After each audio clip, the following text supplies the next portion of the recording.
Welcome back, everybody, to the SPL. It's a Monday, so usually we have the Console League here today, but of course, with our different sort of schedule going on, we've got SPL for you here today, and boy, do we have a good one. Renegades versus Splyce. And to talk about it with me, I've got Anatoly joining me on the desk. Toly, normally we don't kick our weeks off with the SPL, but this is the perfect setup to do it. A lot comes to it for the mid-season invitational between both of these teams. Very close to it is Renegades sitting at 3-1, Splyce on the reverse side being at 1-3. Yeah, let's take a look at those standings so we can see exactly where all these teams lie. Number 6 is the cutoff for making the midseason invitational, and as you mentioned, Renegades in a pretty good spot right now, sitting at 3-1. But Splyce, on the other hand, a lot of changes going on for this team right now.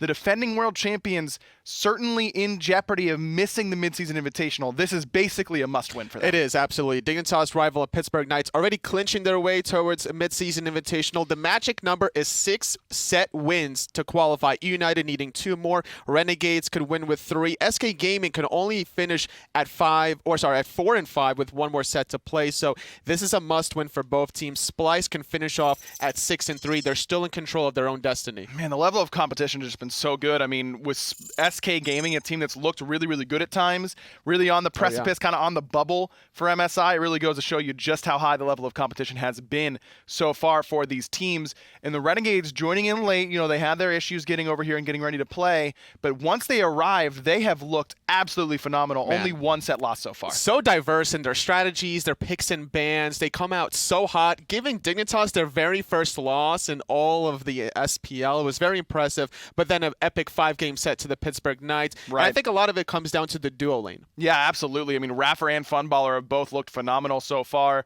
Funballer in particular has kind of been the guy when you look at the score lines and the KDAs of this team. Mm-hmm. I mean, you've had everybody contributing. You don't get to 3-1 without everybody, but Funballer's score lines have just been absurd. And it's funny you mentioned the KDA because he's actually leading in the whole entire league, not just in the hunter position for the KDA at 7.9 up against CycloneSpin, number 14 in the league. No surprise at all that Funballer's at the top so far.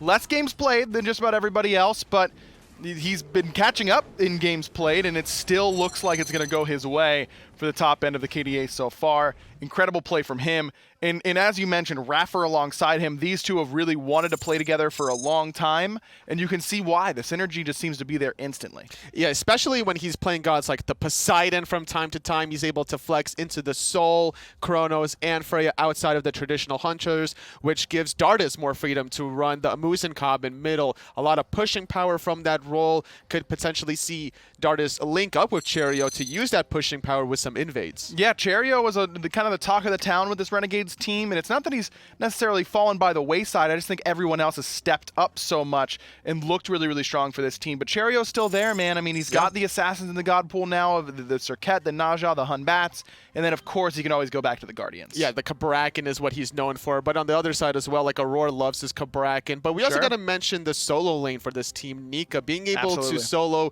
Deathwalker twice in the previous set. Now, self-admitted by Deathwalker was, you know, it's more about him making those errors as opposed to Nika stepping up. But I think playing the aggressive Osiris was leaning towards the strength of what Renegades wanted to accomplish. Absolutely. I mean, Nika's been a standout for this team, not just a role player or anything like that, but a real linchpin in their success.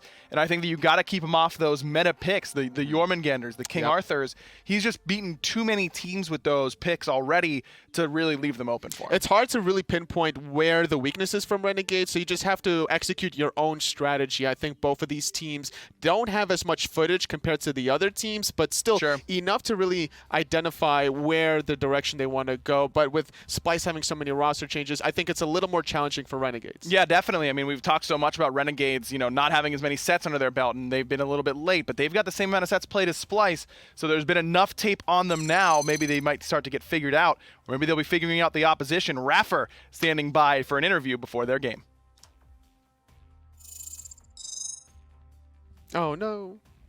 iRaffer, today you've got a performance up against Splyce. Recent performances look good against Dig, struggle against Knights. What's the plan today? It's more of a drafting issue we had versus PK, how I feel like anyway. I feel like we will improve on that. We've been scrimming, performances have been well, and it's just about keeping it up, keeping the momentum high. And that's the one question I've really got for you is, like, obviously with the PK matchup, we saw you defeat the top team in the league, Dignitas, who have gone undefeated. A lot of people may have had the opinion that it might have been because the teams haven't had a chance to watch you guys play a little bit. Do you reckon that's had a bit of a knock-on effect to you guys? I don't think it is that. I mean, it definitely helped, but I don't think that's like such an advantage for them. It's kind of a disadvantage for us too. So it's like kind of meet in the middle. I think it's fair because obviously to be honest, we didn't really watch the SPL. Well, I didn't personally, and I know a couple of the guys watched a couple of games here and there. But we're definitely ready to play now. Up against Splyce today, and Splyce themselves have made quite a few roster changes throughout the year. 3 different members now on this team. Is that hard for you guys to get warmed up against this team and be prepared for them with all the changes that have gone on? I think it's more of an issue for them too, you know, because with the constant roster swaps, you get used to playing with the same people, you get synergy, etc. But I think, again, it's like my opinion earlier, you just meet in the middle. It's, you know, it's fair in some places and not fair in others, but we're ready for sure. Last real question, what do you reckon the scoreline's going to be today? I think I agree with Hazer. It should be a 3-1 to us, to Visa Esports, but we'll be good, man. We'll be good. Well, we'll see how these boys do. Back to you guys on the desk. And interesting to hear him say that they didn't really watch that much SPL as prep work. I'm sure it's Raffer, and there's a little bit of truth stretching in that moment. It's cooler, you know, if they didn't watch it all. Obviously, you know, cool guys don't come in to take their exam doing their homework and their research. No, obviously. I just rolled up out of bed, didn't study at all, and I just happened to get the A. That's all that happened. On the other side, you heard them start to talk about it. Splyce, the defending world champions, only have 2 remaining members from that World Championship team that just happened. I mean, they've only played 4 sets totally, and they're going to have 3 different members. It's only that dual lane that still stands. This is almost like a Frankenstein team because they have 2 members of the Season 5 World Championship team and then 2 members of the Season 4 team. So looking at the dual lane of Renegades, you also have to consider the dual lane coming out of Splyce. Yeah, absolutely. Cyclone and Aror are the only 2 who are left standing from that Season 5 championship roster.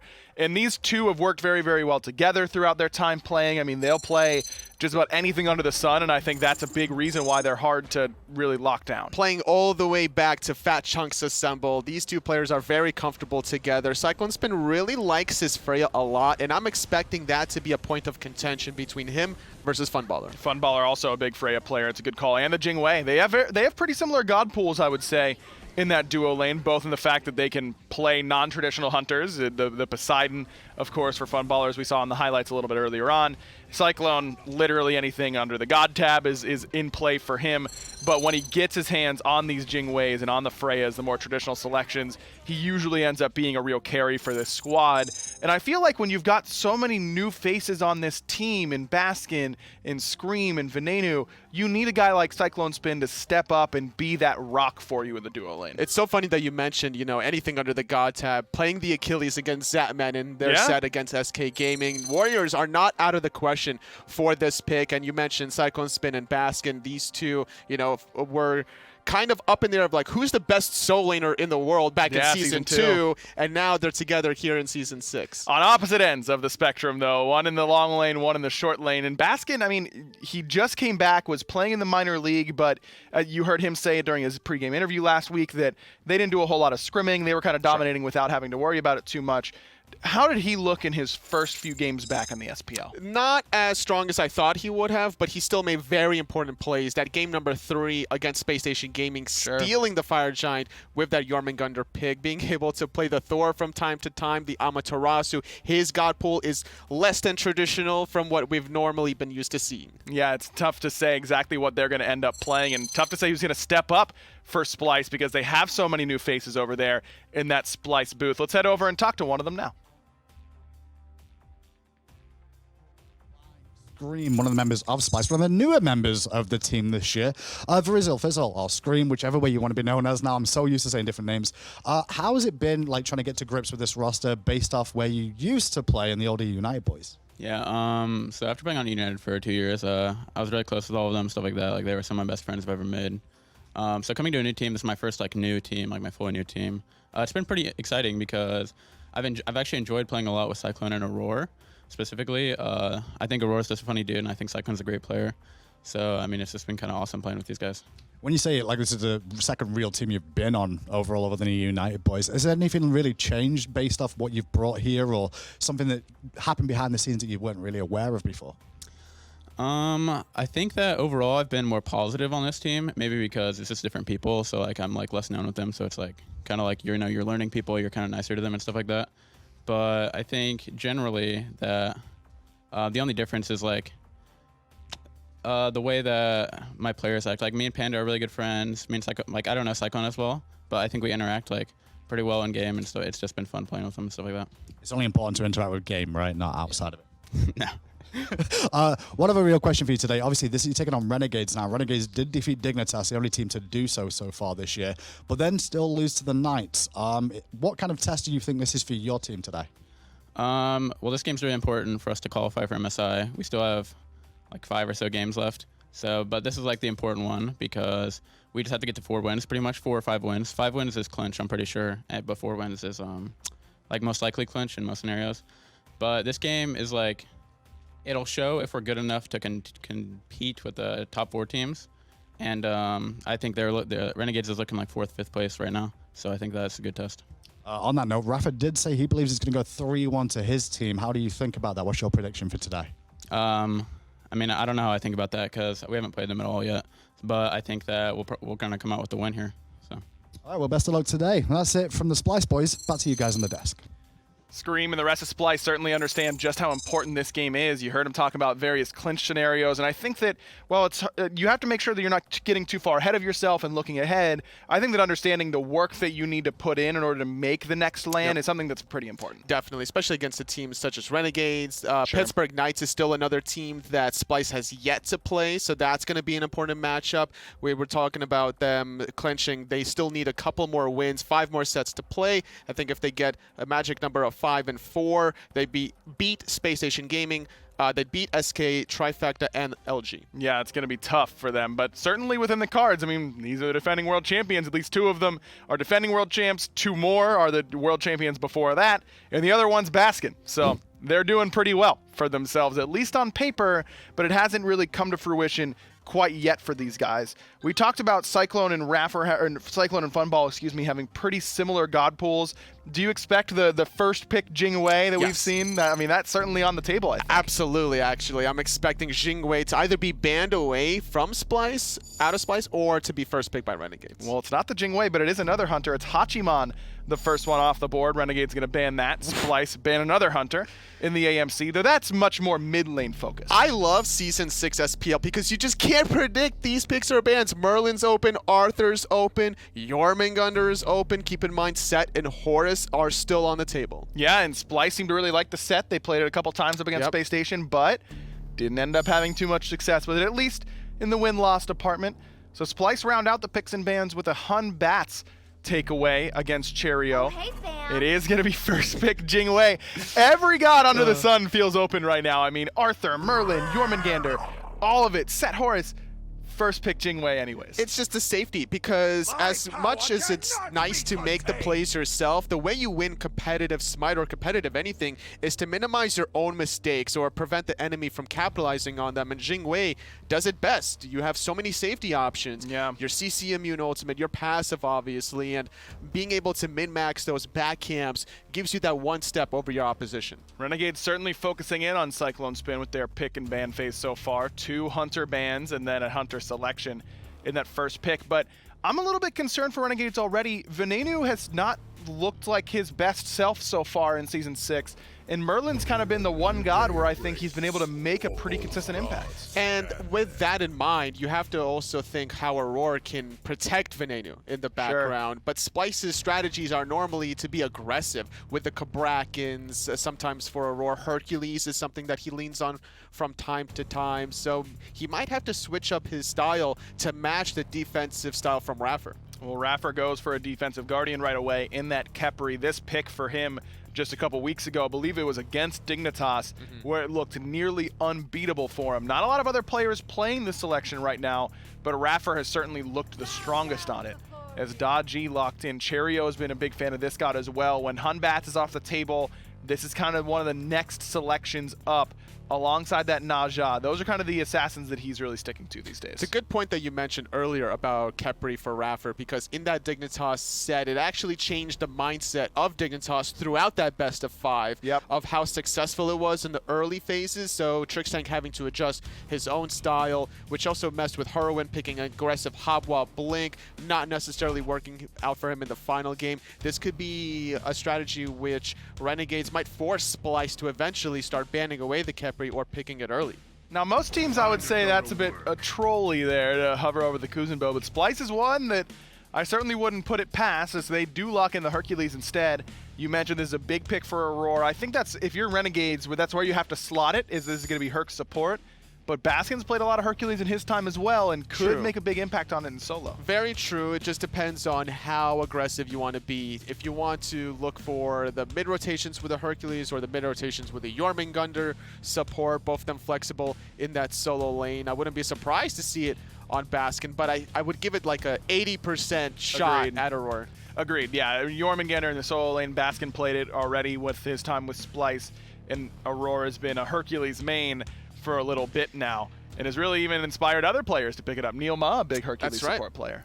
During that set, it was like a big and forth mind battle between those two. Neil Ma had a fantastic set on the Hercules, and Auror's a kind of player that's just going to hold his W key at you, and Hercules is enabled with Shield of Regrowth, getting extra movement speed to do so. Loves that ability to just walk it down and really force your hand a lot of times in support. Does enough damage and has enough displacement that you have to respect it, but he's not going to stop. And pretty hard to kill, of course, with that mitigate wounds. A couple mages taken away here by Splyce. Poseidon and Zeus, two guys that Dardez has played a decent amount of in his first foray into the mid lane. Renegades have another ban open still. This should be an Achilles ban. I think that even though there's already 2 frontliners, Scream does play Achilles in the jungle role, and one less execute to deal with that Scarab's Blessing from iRaffer's Khepri might help Renegades. Not a bad idea. Instead, Renegades are going to go with Mercury, an interesting one, but a god that has pretty strong CC and can set up pretty well and be a late game hyper carry. Hard for Khepri to really predict where he's going to need to use that ultimate, so make sure that he has that available against the Mercury. A little bit harder. They decided to ban it, as Chernobog seems to be the pick for the duo lane. CycloneSpin had a couple hunters taken away from him, but Chernobog is one that I think we're going to start seeing more of. Very safe, Living Nightmare, resetting your dash, being able to reposition yourself in the map. So when all these hunters are stripped away at the first banning phase, it actually doesn't surprise me that this global hunter selected so late in the draft. Chronos being hovered right now for Renegade. This would leave them with very little AoE, but great CC potential. I mean, their tower sieging would be solid, and they do lock it in. Their attack damage with the auto attacks is just going to be nuts, but I don't know. Are you worried with their lack of AoE? Not really. Well, in terms of like big team fighting AoE, not. I am, if it's spread out. But if they're like a little clumped up, Renegades can definitely get a multi-root from the Khepri, a multi-time stop out of Chronos. I think Dodgy coming out of Cherryo is going to be having a field day. You're needing to make sure that you don't even get isolated, because Cherryo is going to abuse that fact. Pele being hovered now for Scream. This is a pick that he's looked very, very good on in his career. It's going to be Thor instead. Now, we saw Splyce go with Thor solo last week. I don't necessarily know if that's going to be the case here, unless we're going to see some really weird shenanigans with some Herc jungle or something along those lines. But Splyce's composition, a much better balance, I would say, in single target damage, CC, AoE. But Renegades have the ability, if they get a lead, to just wipe the map of towers very quickly. I want to see Splyce sit on the Jing Wei. Don't make Funballer get a safe time in that duel lane. It's going to be hard, though. Jing Wei picked for her safety. Renegades looking to keep the momentum rolling. They're looking to go 4-1, where near must win for Splyce in this game. Let's throw it over to the casters to get us started. Thanks a lot there, guys on the desk. Must win is what Ryan says, and I got to agree, even away from the math.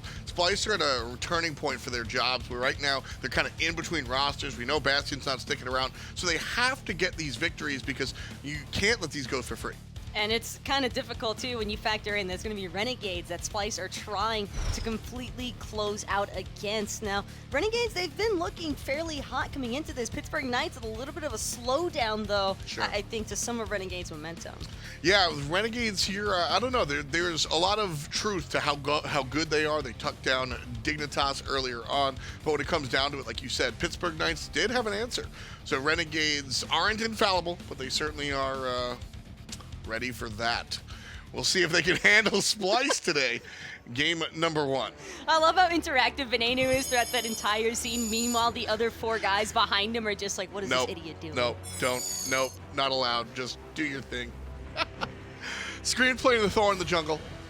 That's kind of as to be expected. Aror with the Herc support. Again, something kind of standard here for Splyce. This is a very what you would expect composition, I think, from the black and yellow. Whereas Renegades on the other side. Cherryo played this Daji recently as well. I think this is a pick that we're going to see a lot from Renegades. It works out for Cherryo. He's got some of the setup that you get from the Guardians that he used to play, but also some high burst potential. I think something that's going to also cause for Daji to resurface a lot more often is that you can't ban everything right now. Something is going to slip through the cracks, and oftentimes that's usually going to wind up being Merlin or King Arthur. But Daji is a really strong response to the Merlin alone, just because that powwow is going to consistently threaten Venenu, even through the flicker. Exactly. People look at King Arthur, or excuse me, Merlin kit and go, oh, he's got combat blink. Clearly this is a safe character. Not really. I mean, Flicker is on an absurdly long cooldown. It's pretty short as well as far as the distance you travel. Merlin is what I would consider an unsafe god. Even the Trickster Spirit is going to have a pretty easy time, I think, at constantly sitting on top of Venenu. So for Splyce, I think that it was kind of smart for them to look for Baskin on the Jormungandr here, because if Baskin's going to be causing diversions constantly in the backline for Renegades, then that might give Venenu a little bit more wiggle room to try and create some space from Cherryo. Certainly possible. Aror here on the jungle invade. The support, by the way, but he's Herc, so we'll be able to do enough damage. Get the 2 smalls, just a little bit of bonus for his trouble. Already did the job for the most part, though, taking down the small harpies of those back farms. It's not the greatest amount of XP, but it's enough to make a little bit worthwhile for Aror, while also simultaneously punishing Cherryo or Dardez, whoever it is that's trying to split the farm of those back harpies, because then you're only splitting one big one as opposed to all 3. Really just looking to rotate throughout the map and make sure that you can respond wherever as a support. Farm is almost kind of bonus. Nice kick there. Dardez will use the beads, and so mid lane Chronos, no beads. Expect to see Splyce here very soon. But could be a telling sign of the first of many, I think, ganks to come from Aror. Scream already hugging right side or mid harpy wall, trying to find, I think, that hammer toss into the spin to win, because one solid combination from Scream, he gets a single double tap onto Dardez. You'll notice that damage right away. Chronos really doesn't have that much health to work with in the early game. One of the reasons I like Thor in this matchup is because of the wall. There's a lot of people out there that, you know, look at Thor and Ratatasker, and Ratatasker for a lot of people is just a better version. But there's a lot of minutia that are different in those 2 kits, and the wall is a big deal.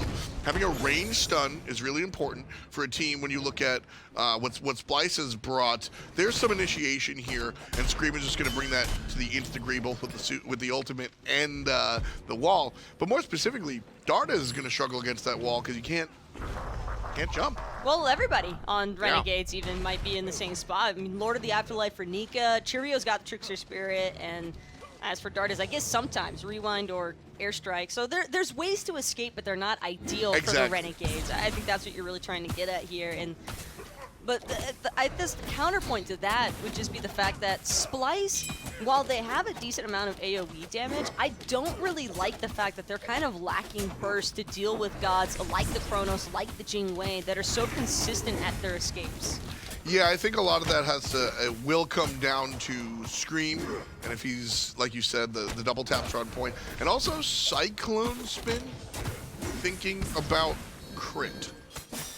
I hesitate there. Crit is very specific, but you need the burst, and you know I might have to lean on the Hunter for it. There's a possibility here, I think, for Cyclone to look for crit base, but a lot of it's just going to be dependent on what Nika decides to do with this Osiris. Exactly. It's too early on to tell right now, but fortunate enough for Cyclone, I mean, you're not going to usually start rushing crit second item. Well, exactly, and to that extent, if I'm Nika, I'm building anti-crit early. By anti-crit, I mean things like Nemean Lions or whatever, Midgardian Man. So you can deal with the carry because, like you pointed out, there's not a lot of burst here. You're looking at Venenu for, I guess, the burst, and it's troublesome.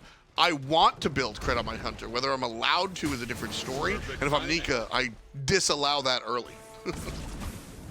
Well, first thing for Nika, it's going to be the Glad Shield, but no real surprises on this one. Yeah. I think just favoring the ability sustain over the auto attack sustain because Baskin has enough range and poke to kind of keep that Osiris at bay. Yeah, I've got a lot of questions about this one. Osiris is a character that can kind of, do it both ways. You can go Zerkers and focus on your cleave basics, or you can go into the Glad Shield and focus on the fact that Spirit Flail and Scythe are on, what, like a 3-second cooldown combined? You're very rarely without an ability up. And so when you look at that, you can kind of go in either direction. The ability base here, because you don't want to get up close and personal with the Jormungandr. Well, I think this also extends a little bit past the laning phase. It's not just about the Jorm. When you break down all the Splyce's composition, everybody has a way to be able to poke Nika without having to get all that close to him. So I think it's just for the best. If I'm Nika here, which is why we see him going for the Glass Shield option, it's just more reliable sustain, I think. Still looking for the fight. Willing to go to Baskin. Baskin has the boots. And, that'll be it so far. Baskin has been building aggressively. So, and Jormungandr is generally built aggressively. So expect not the tankiest character here in the solo lane. But the biggest thing to note is that there hasn't really been any invade attempts from either side. Both of these teams just seem a little bit more focused and kind of tuned into just kind of clearing out their own jungle. It tells me that neither side is really all that itching for a fight. Yeah. They probably are just preferring to wait it out a little bit. We've been seeing a lot of engagements take place after around that 12-minute mark. The first 12 minutes right now just feels like heavy laning phase because it's just safe. That's exactly what Renegades have drafted here. Nika on the Osiris is generally a bully in lane. Very rarely can Osiris kind of wind up on the bad side, and he can stay in lane for a while. Cherryo and Dardez are on two characters that want to get that farm up. Daji's really not going to gank you at level 2 like some of the other options. She wants to get that farm on. Sure, because of the Paolo, but more because of the fact that her Hot Claws, her 1, and her burst damage kind of needs the additional items. So Cherryo's not going to be early game. We know Chronos is a deal. So Renegades are looking for that later game, whether it's, 30 minutes or whatever is a different story, but they're not looking to fight early. The other side with Splyce, I mean, Thor's a character that can get things going on. CycloneSpin with the level 5 ultimate makes anything into a mismatch. Well, see, this is the same thing that Splyce were kind of doing against Space Station in their last set, where Aror would take the Blink Relics on his support, but not really utilize much of it. Scream looked as though he was going to head towards the blue buff, but after realizing that Baskin had already dropped it, doesn't follow up on that hammer toss in case anybody was wondering. But getting back to it, I just don't see Splyce. It's like they allude to the thought process that they're going to be aggressive, but then they don't actually pull the trigger. Yeah. And I'm starting to wonder if that's because teams feel more uncomfortable trying to develop early game leads because they don't actually feel as though they're able to really transition those from early to mid game leads into the late game. I agree with that, and that recently the change to enhanced Fire Giant I think helped that a little bit, waiting until 30 minutes. Still, I think the late game teams kind of dominate, but that's where I asked the question in draft. Renegades have drafted around the scenario that you said, right? You're just going to wait till late game. I look at Splyce, I don't necessarily see that same mentality. Well, Scream already trying to pull the trigger now onto Nika. Perfect hammer toss and the knockup of Lord of the Afterlife is going to buy Nika a little bit of time. Still just not enough. The dynamic duo does it yet again to get the ball rolling here for Splyce. Beautiful play there from Splyce. Exactly what needed to happen. Scream needs to be the pace setter in this game. Boots are done, and he's got almost, whether it's going to be Jotun's Crusher, Brawlers, what have you, but he's on the way. And I love this idea from Splyce. Scream needs to do that again and again and again. Well, Cherryo, unfortunately, going to get burned out of his powwow. Tries to, I think, just look for some poke potential against Baskin to give Nika some leverage when he gets back to lane, but he's not going to be able to find it. Losing that powwow on the Daji means you lose your potential to be aggressive. Flip's not good. No kick. Or would have been in a bad spot. So the retreat from Splyce, eager to get back to normalcy. First blood, yes, that's us. Okay, now calm down.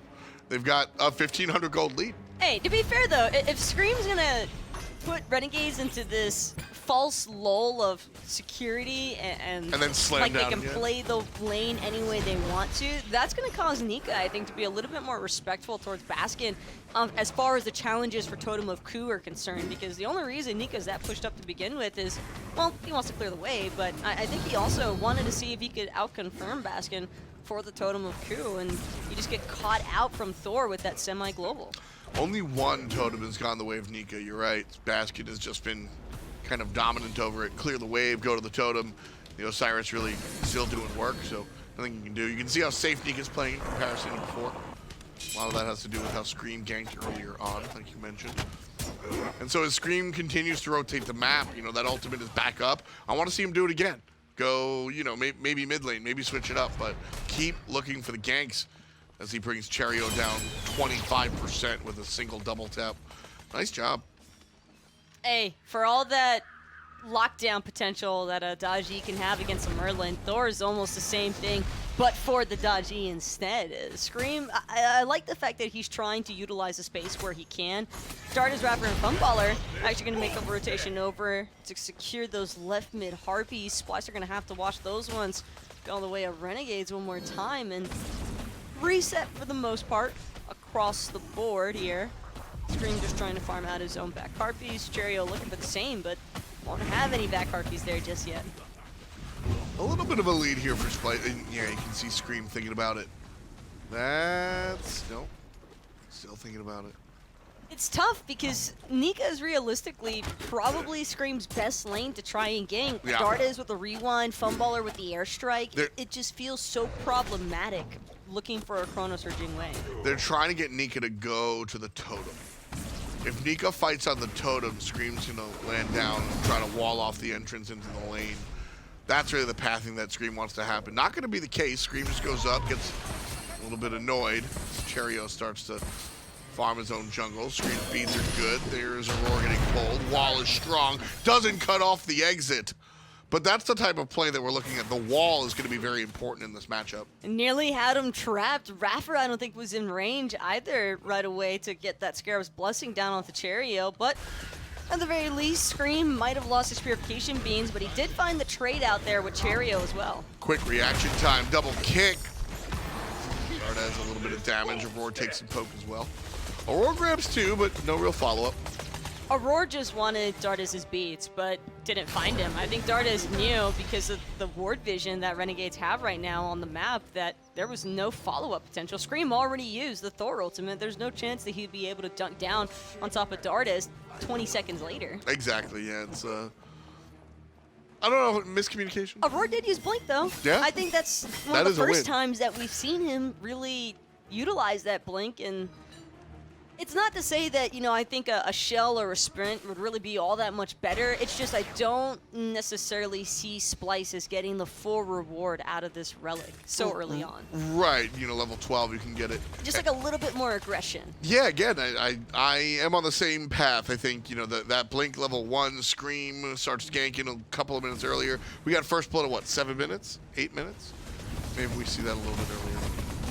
Gold Fury being aggressed on here by Splyce, and Scream is in the air looking for anyone to get too excited about it. That's Funball, lands on, uses beads. Gold Fury in the way of Splyce, and relatively effortlessly. Take what you can get. If Baskin's going to travel all this way and still have his teleport available to defend his T1 tower, and Nika gets practically nothing in exchange other than maybe taking away the back Harpies. No, he will take the back Harpies away from Scream, but back Harpies for a Gold Fury? I mean, it's a no-brainer. Exactly. That's just a great win there for Splyce. Smart stuff. Vision from Splyce on the objective. Renegades a little bit light there, coming out of the lane, but nothing else. You know, I take it back what I said earlier on Auror's play to blink out in mid as iRaffer under a little bit of Rasterize here. 3 members from Splyce though looking to gang up on him. Baskin's now going to join the fight, and even CycloneSpin feeling a little bit frisky here, but the disengage seems to be the priority instead, and Splyce are going to end up falling back, but Cherryo could still be in some trouble here. He'll dance away. I'm sure he's pretty thrilled about that one, but Splyce just keep ticking north. Getting back to what I was trying to say before that fight, small fight broke out. I don't really know what to call that. Skirmish. If you want to call it a fight, yeah. But I think that the reason why Aror actually blinked in onto Dardez and iRaffer to find the driving strike into the excavate was because he wanted to just get poke damage. Yeah. Even if he didn't get Dardez's beach, Splyce immediately went from mid to the Gold Fury after the fact, and because Renegades were a little bit too poked out, they decided to back the base instead. No one in position. That's a freebie for Splyce. Exactly. You know, it's the old Tully TKO. You don't get killed, but you lose enough life that you actually have to go back to base anyway. And so, Splyce right there. Still only 1 kill on the board, but certainly a slew of objectives. A whole bunch if you're counting totem of coups, right? 7 totems in the way of the red team. It adds up for the rest of the team just a little bit, but Renegades have still been doing enough on their part that even looking at the goal disparity between the two teams, it's nothing too disheartening for 15.5 minutes in. Composition specific for sure. Rapper here in local. Pyromancer gets taken by Splyce. No problem. Cherryo and Dardez look like they want to make this a fight. Raffer's going to grab the wrong person, and Scream goes up to the sky. Ultimate on a Baskin, largely defensive, so will be Screams. And Renegades at 1540, just now, starting to show up, starting to wake up. And I said the phrase composition specific before, and that's really the key, is that Splyce right now are supposed to be ahead of Renegades. 3,000 gold, you can still kind of dance with this. I start to get afraid around like 4.5 to 5.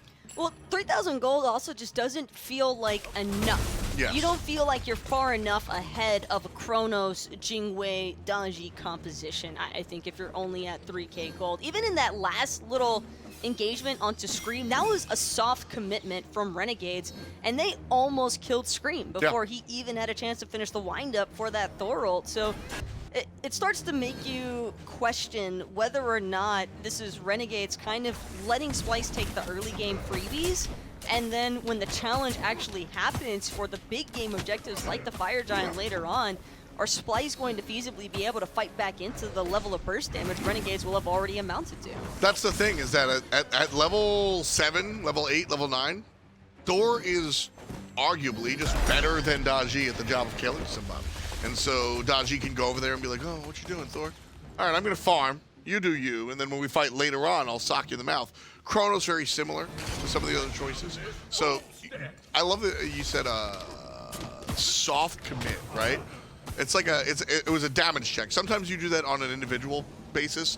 You'll like ult somebody and be like, oh, that's how much damage I'm doing. Well, he's usually going to get out of there, right? Yeah. So you don't usually want to waste your time on a Thor. When you see that he's very clearly not going to get fully burst down, you're kind of you're not all the way in on that engagement. You're tossing out some damage, but not every single one of your cooldowns in case he tries to come crashing back down on you, because even if a Thor's at 10% HP, realistically, he could still get away, I think, with a dunk down and then an instant TP out with the hammer. So Renegades there, they just sort of, they just put the thermometer in. How much damage are we doing as a team? All right, sweet. We need a couple more minutes of farm, and then we'll look for an objective. The Oni Fury might be that objective. It'll show up in about, well, now, so kind of like 18.5 in. You look at the itemization of these characters. You got the first item Pythax piece here for Dardez one more time. This could be dangerous, though, for Raffer. Raffer having backed means that Splyce, as soon as his Oni Fury spawns, could just be looking to pull it right away. That's why I think we already see Funballer, Cherryo, Dardez, all of them kind of poising around this Oni Fury pit just to make sure that Splyce aren't rotating in right away. Aror sticking to duo, though, for the first time in a long time. Yeah. Been hanging out here. Critical Strike coming out here for Funball. It is a Jing Wei. Not Critical Strike coming from Cyclone just yet. He'll going, well, not just yet at all. He'll be going to the chin side. Well, this is the temporary moment that Splyce needed of a breather. iRaffer going to be the first one to try and challenge on that Oni Fury. A soft reset for now, but Oni Fury is still at about 70% HP. Cherryo going to get poked out by the double tap out of Scream's hammer. And one more time, Splyce just slowly but surely edging their way around this objective. Trying to dance with it. One more time, Splyce are going to re-look for the Gold Fury, the Oni Fury. iRaffer still here, not willing to let this one go. Aror dodges, Scream in the air, 25% to go. Frenzy is popped, there's the dash on the left side. iRaffer looks for something on the objective, not good enough. Funball even takes care of Aror. Now the answer back from Renegades. Pull keeps Nika at bay. And there goes Baskin and knock a couple of other players up. Nika's unlikely to catch up. So Renegades get one, they get the support for the Gold Fury, but Splyce certainly thrilled. That's a win. Aror just folded though. The second that Funballer was able to start connecting some of those in-hands, there was just not a chance for that Hercules to try and survive. This is a level 19 Jing wave with a Rage and Executioner to boot. Yep. I almost feel bad for Aror because he was just doing his job, and yeah, it got the job done for the most part. Splyce still get the Oni Fury, so it's a soft win for sure, but definitely not the W that you're looking for. Trouble here right side. Wall is strong. Nika doesn't have ultimate either. Double stun from the tether. Nika slowed to the high heavens. That Gem of Isolation doing work there for Baskin. Nika tanky enough. Pestilence, passive. Punctually gets out of danger. The rest of Splyce look towards the fire giant. This could be huge, though. No one from Renegades is really in position to try and challenge this at all, except for iRaffer, and one single Khepri is usually not going to be enough to stop all the Splyce and the damage they have. Splyce are going to take down the fire giant, and iRaffer looks like he's about to join it. Yeah, iRaffer ults himself. I don't know about that. Rough play there. I don't know. I applaud iRaffer for going in and trying to contest by himself, but I don't know about the ult. Splyce are just taking everything. They don't care what Renegades are doing. They are just playing their own game. And this, I think, is exactly what this team needs to continue doing, because if Renegades are going to be cool with Splyce starting up every single objective, despite the fact that Aror is known to be one of the favored supports for building Frenzy, right, you can't take that type of risk with Splyce, and I think that's the message that needs to be heard for all the teams in comp play right now. I agree, and I think a big part of it is the whole conversation we've been having. Renegades are this late game composition, and they're sitting on their hands waiting for the enemy to kind of do work, and then they go, okay, sure, you guys do your thing and we'll respond later. The problem is you can only tread water for so long before you start to drown, and I think Renegades right now, 4K, this is the moment. Splyce have Fire Giant, they walk down right lane, and they can probably get a couple more towers, but if Renegades don't respond and look for a lead now, it's unlikely that they'll ever get one.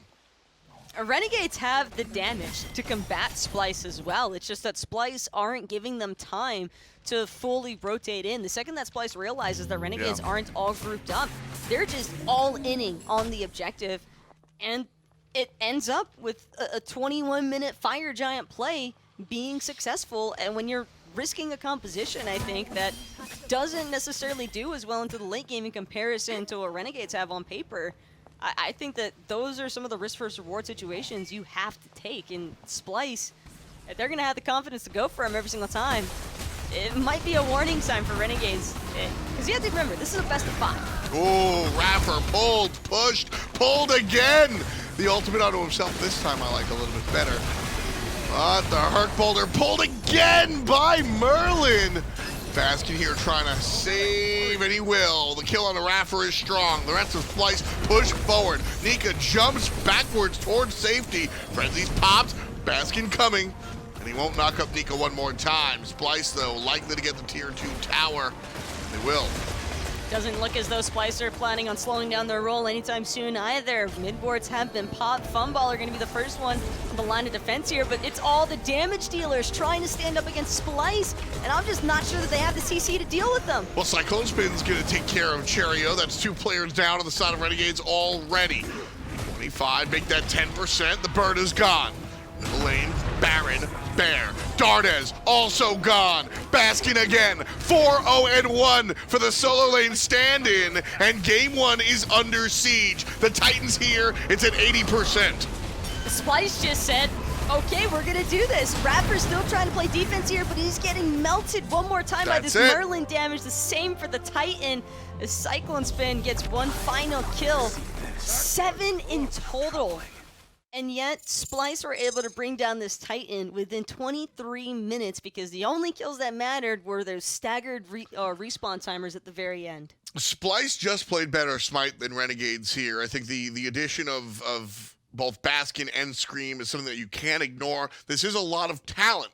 But with that said, I don't think they just came out and kind of out-buttons Renegades. I think they also understood their composition a little bit better. Well, I think they tricked all of us, honestly. Splyce were playing that game so slow at the start. It really felt like they were feeding into the pacing that Renegades were kind of trying to set up for themselves. That way they could get those late-game hyper carries going. But I don't know if it was who was making the shot calls that game, whether that was Aror or Screammmmm, but I like the fact that there was no hesitation from Splyce. Once they called for the objective play, their team was just all in for them. That's what it was. That's really what it was. It was just a gear shift there for Splyce. And like I said, they understood their composition a little bit better. They found that exact. We talk a lot about power spikes. A team has a power spike as well. And Splyce took the exact moment that they needed to jump on in and really get it done. Game 1 went the way of Splyce, just some strong play. I looked a lot at what Screammmmm was doing. I looked a lot at what the solo lane was doing, but all in all, it was the team. No, I'm definitely excited to see how the rest of the set continues to unfold. Game 1 in the books. It's 1-0. Let's break it down on the desk. A game that was pretty even not that long ago. All of a sudden, we're here on the desk breaking it down. I mean, Tolly, what happened? It was kind of a sleepy start between these two. Splyce gets first blood in the solo lane, and then it feels like they just ended the game. It felt like Splyce caught Renegades off guard with every single objective. The 13-minute Gold Fury, the 15-minute Pyromancer, and then that Fire Giant call. They didn't even get a kill initially to force the Fire Giant. They did it without Frenzy. All they did was poke out Nika hard enough to force him to back to base. It was only iRaffer to play defense. They get that objective and then just secure the game. I mean, it was they had just done a Fury right before this. That was kind of the biggest fight of the entire game. And it went Aror for the Fury in Splyce's favor. And then you're right, they kind of just walked over towards the Fire Giant and got that kill for themselves. And it felt like Splyce kind of realized what we were talking about during the picks and bans, that Renegades had very little AoE. Let's just group up and run at them. How do they kill us all? The Frenzy was difficult to really handle, the amount of damage that was coming from Splyce. Renegades were never on the offensive, it felt like. Playing the Khepri for iRaffer, he's waiting for things to react, and he never had the opportunity to counter-engage the way he needed to. Cherryo had a sleeper game on the dodgy, more plays coming out of Screammmmm, the very first blood, in that solo lane like you mentioned. So the global pressure might have maybe scared Renegades from making those plays, knowing how easy it would be for that Thor to rotate. I just think it's hard for that Renegades composition. Once Splyce is grouped up and running at you, you really have to, I mean, there's just so many moving pieces that you need to do well. You need to CC the right target. You need to call for your damage to be on the right target. We need someone to make sure that one of our damage dealers is getting peeled for, because that's where Baskin or Screammmmm is going to be. It's just really hard to do. And then you add in that Jormungandr ult that Baskin was using to really disrupt these team fights. That makes it that much harder. This Renegades composition, I feel like they picked and banned themselves into a corner, almost. A little bit. I think giving up Jormungandr to Baskin was the big tipping point. That presence of the Jormungandr in the mid-game team fights, that blink play from Aror was crazy to get that Oni Fury. Even though he sacrificed himself, Renegades couldn't get any other kills because of Baskin's Jormungandr. Going for such a cheap and effective build between the Stone of Binding, the Dynasty Plate Helmet, and then Gem of Isolation, the amount of slows there with the Venomous Haze, you just couldn't really chase him down. We saw Nika trying to get additional kills, but walking over the puddles, it felt like more like mud. It's so nuts. Yeah. It's so hard to move anywhere whenever Jormungandr's on the map. The first pick, Jing for Renegades. Funball did fine, but CycloneSpin still out-damaged him on the Chernobog. I mean, I don't think that plan to keep Cyclone off one of his comfort picks really worked. And then, as I mentioned during the picks and bans, Venenu gets his Merlin, the god that he's looked the most comfortable on so far this season, and had a pretty good game on it. He was able to position well and put out good damage. The pulls is what I really noticed. Yeah. On to iRaffer at the very end of that siege, or to start the very last siege. Pulls from Merlin, pulls from Hercules, Splyce did not allow iRaffer much breathing room, but the first pick Jing out of Renegades. Normally when you're you're first picking something, you're either doing a very aggressive early game start or you're kind of baking that first pick to do things in the late game. But Renegades never had an opportunity to get to the late game with how often they dropped every single objective. Well, picks and bans are ready now for game number 2. Splyce now in that first pick slot. Renegades, of course, with the option right after a loss. So they decide to go to the second pick, and I can't blame them. It just felt like they gave up too much in the Jormungandr and Merlin that Splyce got on the return. If you give up one of those in first pick, sure, that happens. Not a lot you can do about that. But giving up both felt like a lot to concede, and so I like them taking second pick. And if I'm Splyce, between those 3 gods, I might be first picking the Jormungandr, honestly, because of this flexibility in the support and soul lane role. Very difficult to really lock down in gank-wise, so maybe pick that god. And we saw how comfortable CycloneSpin looked on the Chernobog. Sure. He was level 9 before Funballer was on the Jing, so I'm not sure where that farm exactly came from, but it doesn't seem that played a role of the matchup. No, I think that these hunters being left alone, they're going to do their stuff in the late game, and will Jingwei be safer than most? Yes, but doesn't mean you can't do the job elsewhere. So I like Splyce. I agree with you. If they were to leave both open, ended up going a different direction. They took away Dardez's AMC again. That's been a really consistent ban up against Renegades. 46% of their games, they get the AMC banned against them. And Splyce banned Batz in this spot last time around. I imagine Scream has it in the God pool, but first pickable for him, I think that we might see them ban it instead. They could maybe just leave it open to bait Renegades for first picking it, depending on what else they leave open. But last time around, like you mentioned, it was the Batz ban. Maybe they ban Merlin, leaving both Jingwei and the Jormungandr open, depending on what Renegades bans away. Splyce can pick up the remainder. Yeah, it's not a bad idea. I still think that I want Ven on Merlin as many games as I can put him there, because that's where he's looked his best. So I think that you're either first picking Jorm or first picking Merlin here for Splyce. And you could decide to ban the other one of those two that you're not planning on first picking, and then allow Renegades to ban the other, and then you still get the Jingwei first pick. Renegades probably answer back with King Arthur and something in that spot. I'm a little surprised Nika didn't go for King Arthur last game, but I imagine that's because his lane matchup against the Jorm not very good. No, I don't think so, because obviously you can't use that Excalibur's Wrath. You can't look for the uppercut knock-up either way unless you just want the Daze effect, which also isn't a terrible strategy. But Splyce have a great idea about abusing Jormungandr, so they wanted to make sure that they pair up the Jormungandr with the Hercules, not wanting to experience that driving strike on the side of the Jorm player. So now Renegades, knowing that Splyce can't first pick the Jormungandr, they actually banned Jingwei.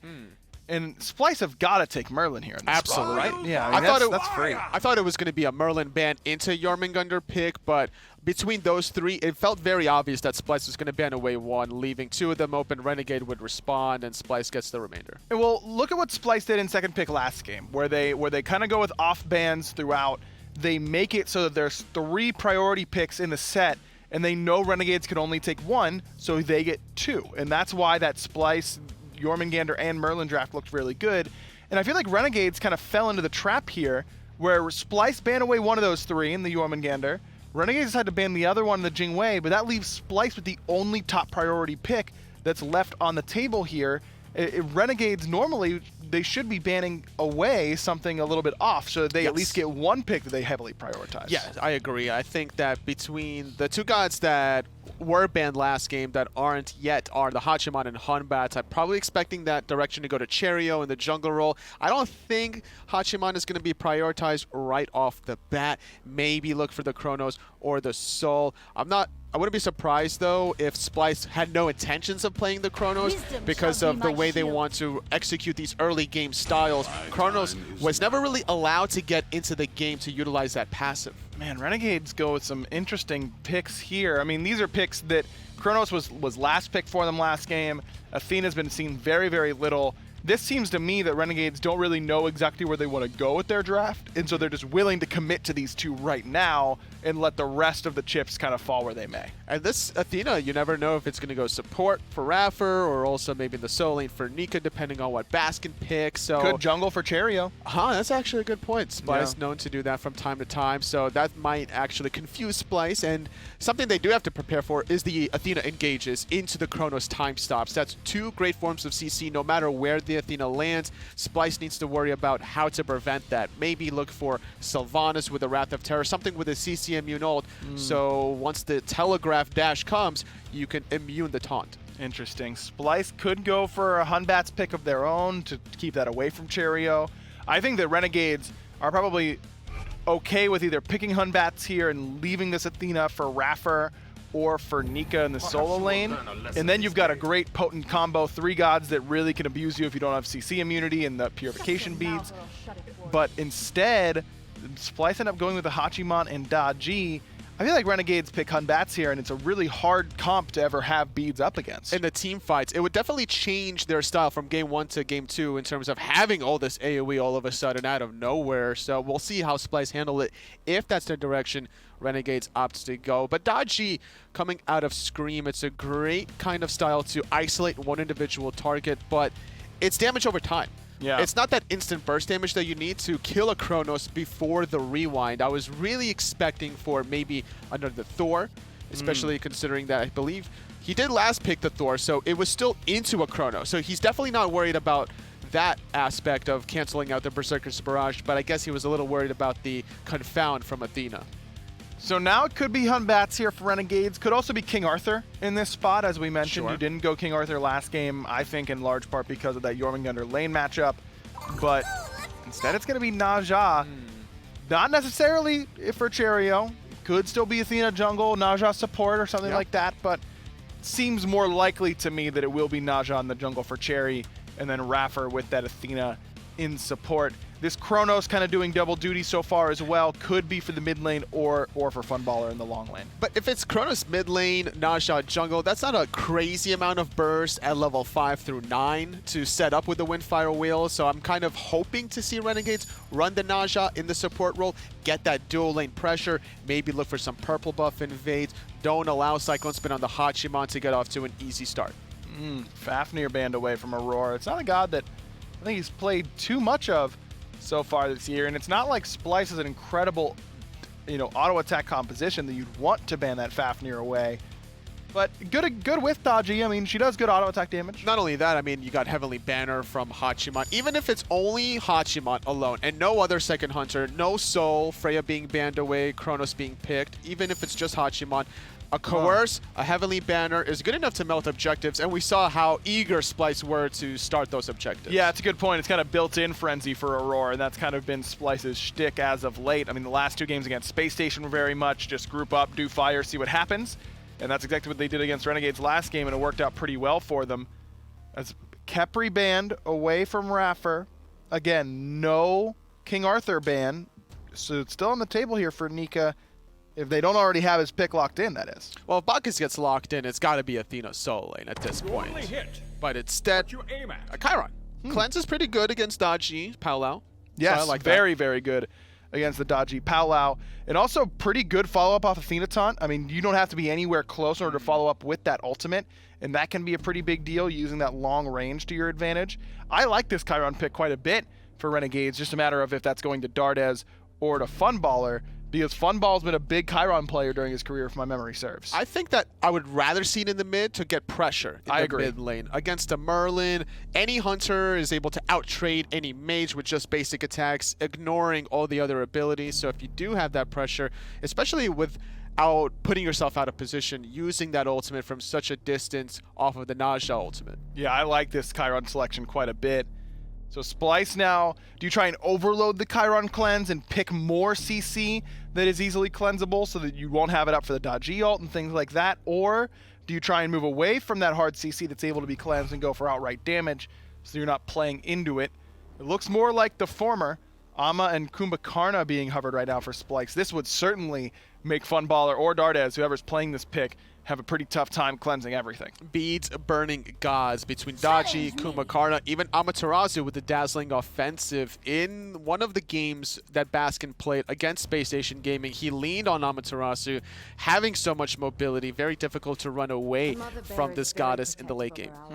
Artio, instead of that Kumbhakarna, a little bit less CC, but still has some, can really give characters like Naja problems with that long-range route where you kind of force their hand right away. but the cripple isn't quite as good as you normally want it to be. It's not as good, but you got a cripple, you have a stun, you have a root, 3 forms of CC as opposed to the Kumba that has a slow, a root, a mez, and then the epic uppercut. So 1 less if you think about it just off of the numbers. It's just a different kind of style, maybe wanting to prevent the Athena from dashing away, looking at the Chiron that might be isolated. Vamana last pick I don't think that we've seen much of at all in Season 6. No, not very much at all, and does get hurt a bit by that cripple coming from Artio. Amaterasu has a great silence that can silence out that clear the path. But there's also a composition that maybe once he goes into big baby form, it's pretty hard to get away from him. You can kind of stomp down this Merlin pretty well. I think that the healing is going to be important for the Vamana during that Colossal Fury. Splyce might have to alter their build towards getting some anti-healing. Divine Ruin on the menu here for Venenu in Game 2. Throw it over to Tom and Taco for the game. Splyce are up 1 so far. Renegades trying to get their win, and they're going to lean that win on a Chiron selection. It's pretty interesting because I think Chiron deals with the Daji very well, but then aggro kind of broke down the decision-making from Splyce. And that's the thing, is that you have the Chiron to kind of shift attention at first with the training exercise, given the CC cleanse from the powwow, but how do you get the Chiron to survive everything else that Splyce are bringing to the table? Hachiman with mounted archery has, I think, a really strong lane phase matchup against that Chiron. Amaterasu and Artio, the main problem here for Chiron is just the getaway. That giddy up is not going to be able to create enough space, so this is really going to come down to how well can Renegades protect the Chiron and the rest of their carries against this high mobility comp that Splyce have gone for. Especially since we know that Splyce is going to be aggressive as always, so got to keep that in mind. Tom and Taco on the cast, as you heard Aggro introduce us. Doug on the observation, our daily grinder, always helping us out here in the Smite Pro League. Splyce versus the Renegades here. Renegades, I think, definitely could have the answer back here. Dardez will play the Chiron mid. Shout out to Yaman, Season 2, Season 3. Bringing the old throwbacks. It's a Yaman special. That's all the folks need to know. And Funball on, honestly, what I would call a Funball special. He's been rocking the Chronos since the God came out. Loves the Freya. Magical ADCs are where Funball has made his paycheck in the past. I know he's watching patch notes this Wednesday. Hey, when you've had to deal with guys like Emilito for your entire Smite career, you pick up how to play magical ADCs eventually, and for Funballer, that's no different. Curious to see how this Chronos unfolds, but first things first, it's all about that slapboxing fest in solo lane as Aror and Baskin get the better end of the trade-outs, but not of the creep clear. Baskin has that passive on the basic attacks. It's all well and good when it comes down to these early game fights. And then, of course, Aror can kind of root out iRaffer from a distance. Love the Athena, though. Athena's a character that I've been a fan of for, I mean, ever. I think she's always kind of relevant, not always the top. But Jeff played her recently, and iRaffer, here she is again. Shouldn't Artio autos do a lot more damage than the regular auto if she's in the bear stance form? Because could you imagine a bear paw just smacking you in the face? Just smacking you in the face. I feel like that should kill somebody. So what you're saying is we should Give buff Artio and make her basic attacks like triple the amount of damage if she's in bear form. Yeah, like think about it this way. Like if you get auto 3 times by Artio, yeah, could the average person survive that? The answer is very clearly no. But they're gods, Taco. But Vamana is a baby. He's a big one, though. Is he? When he ults? Only when he ults. He doesn't have an ult right now. That's fair. Pre-level 5.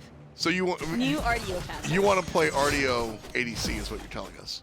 Possibly, yes. I mean, she feels like the ADC when she's in dual lane anyway. She does more damage than any carry. That's true. That's why Aurora's playing her, right? Hercules game 1, Artio game 2. Aurora has always been the support is always too harsh of a word. It's like support carry hybrid. He's the swing man in the duo lane. That's how that works out. Aurora just wants to solo you to really make you question your existence of picking a hunter.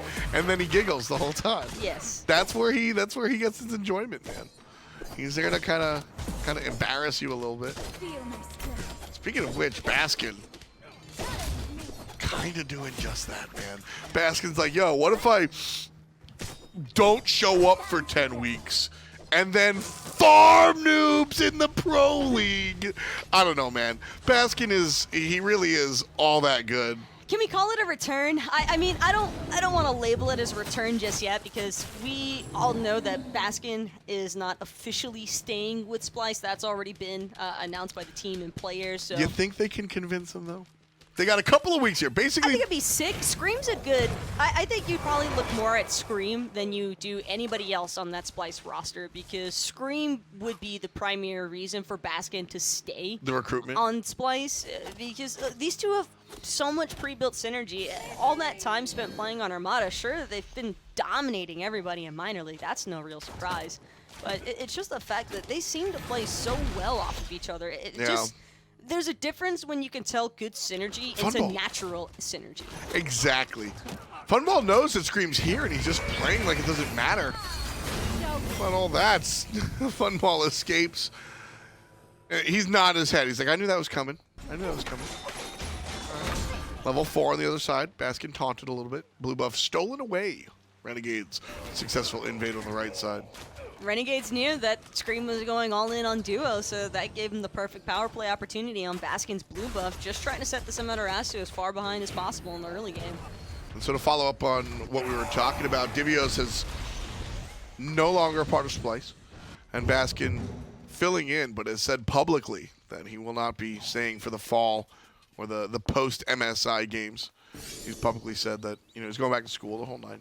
So Splyce will have to find a new solo laner. But like I said, I mean, this is, you're gonna be here for a couple weeks. People gonna hang out with your friends. There's a very big world where you go, do I want to return to homework or am I happy being the best person in a pro league with a couple of my friends hanging out, making money, doing fun things? Sorry to kill the hopes that might have started to build in Mixer Chat just now, but I am very skeptical that Baskin is going to put his college work at a delay anytime soon. If I'm Splyce, I'm sitting there and I'm like, I'm buying Baskin dinner every night. I'm saying, what movie do you want to see, Sir Baskin?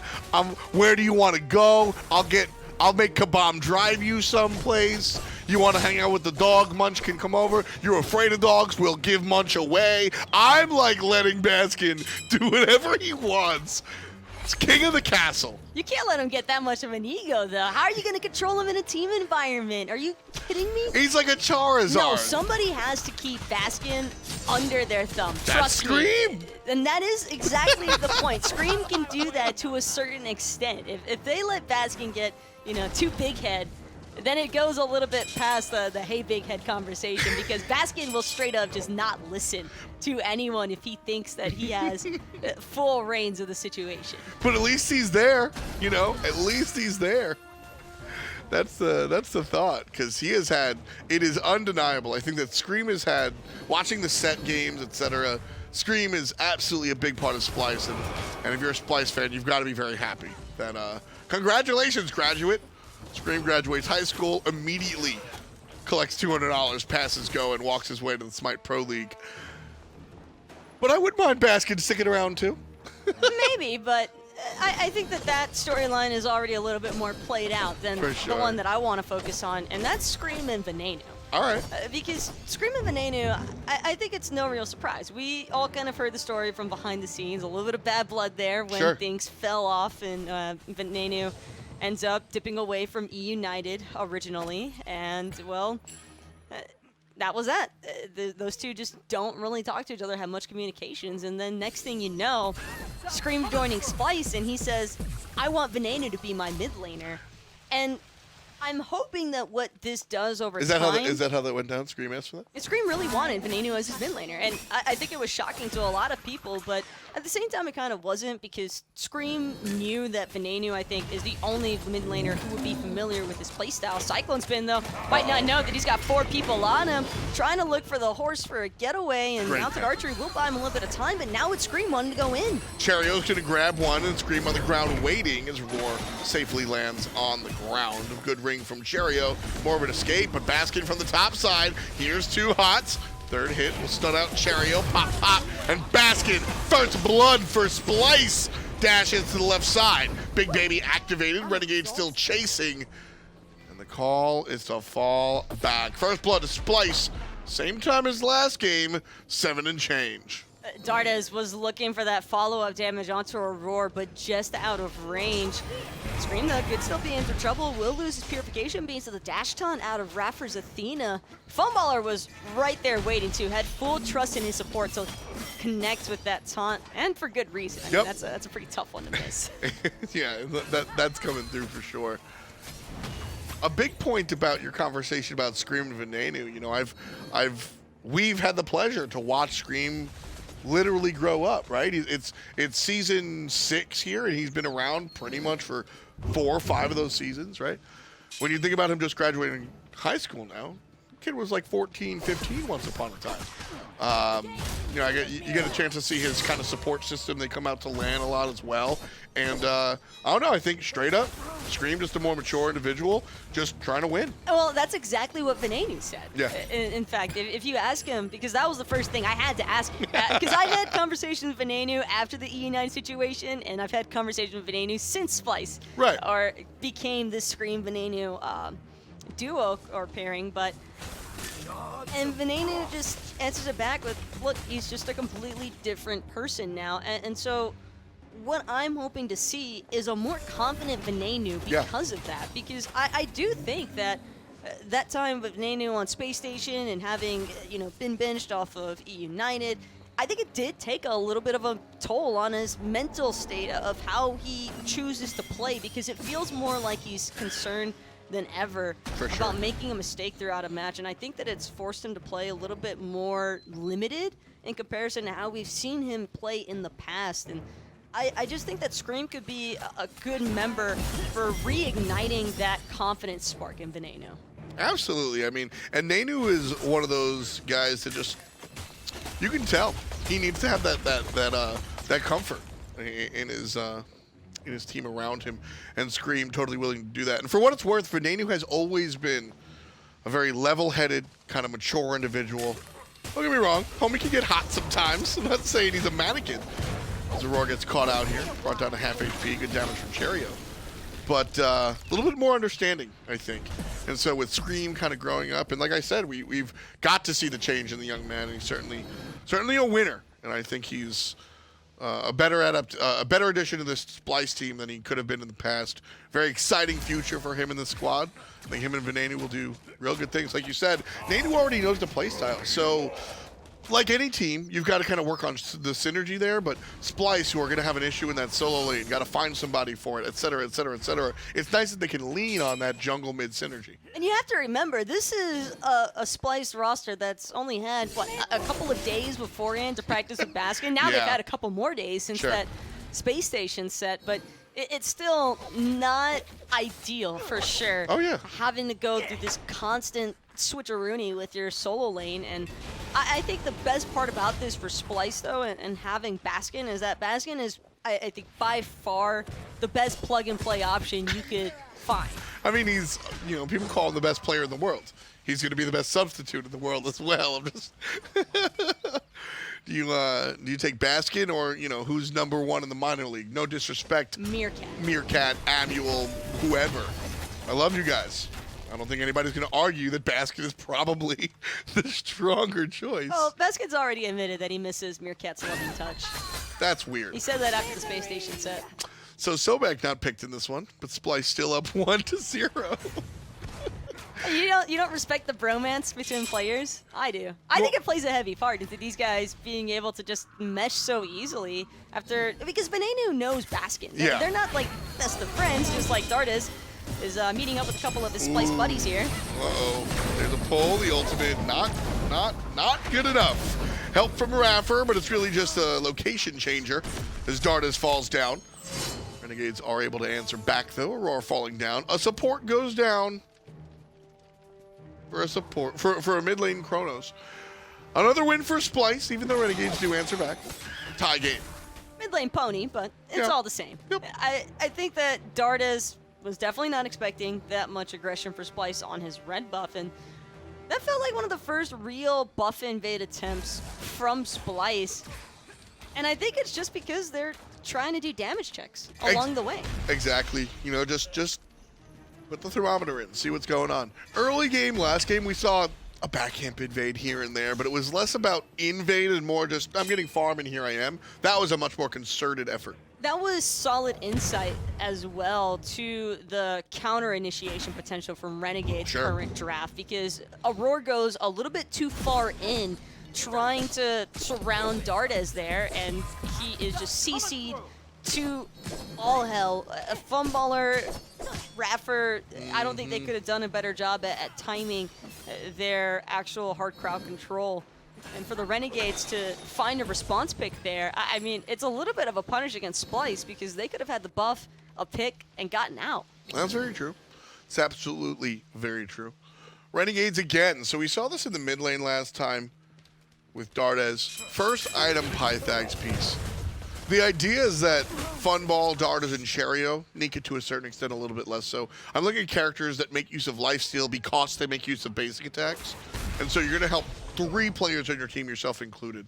It is a lower amount of power for what it's worth. So Funball definitely, Chronos doesn't want to fight early anyway, but more so doesn't want to fight early because he needs more power online. This Demo Grip is nice, but I think the next item is really when Funball is going to be real comfortable looking for the engagements. So again, Renegades not fighting early.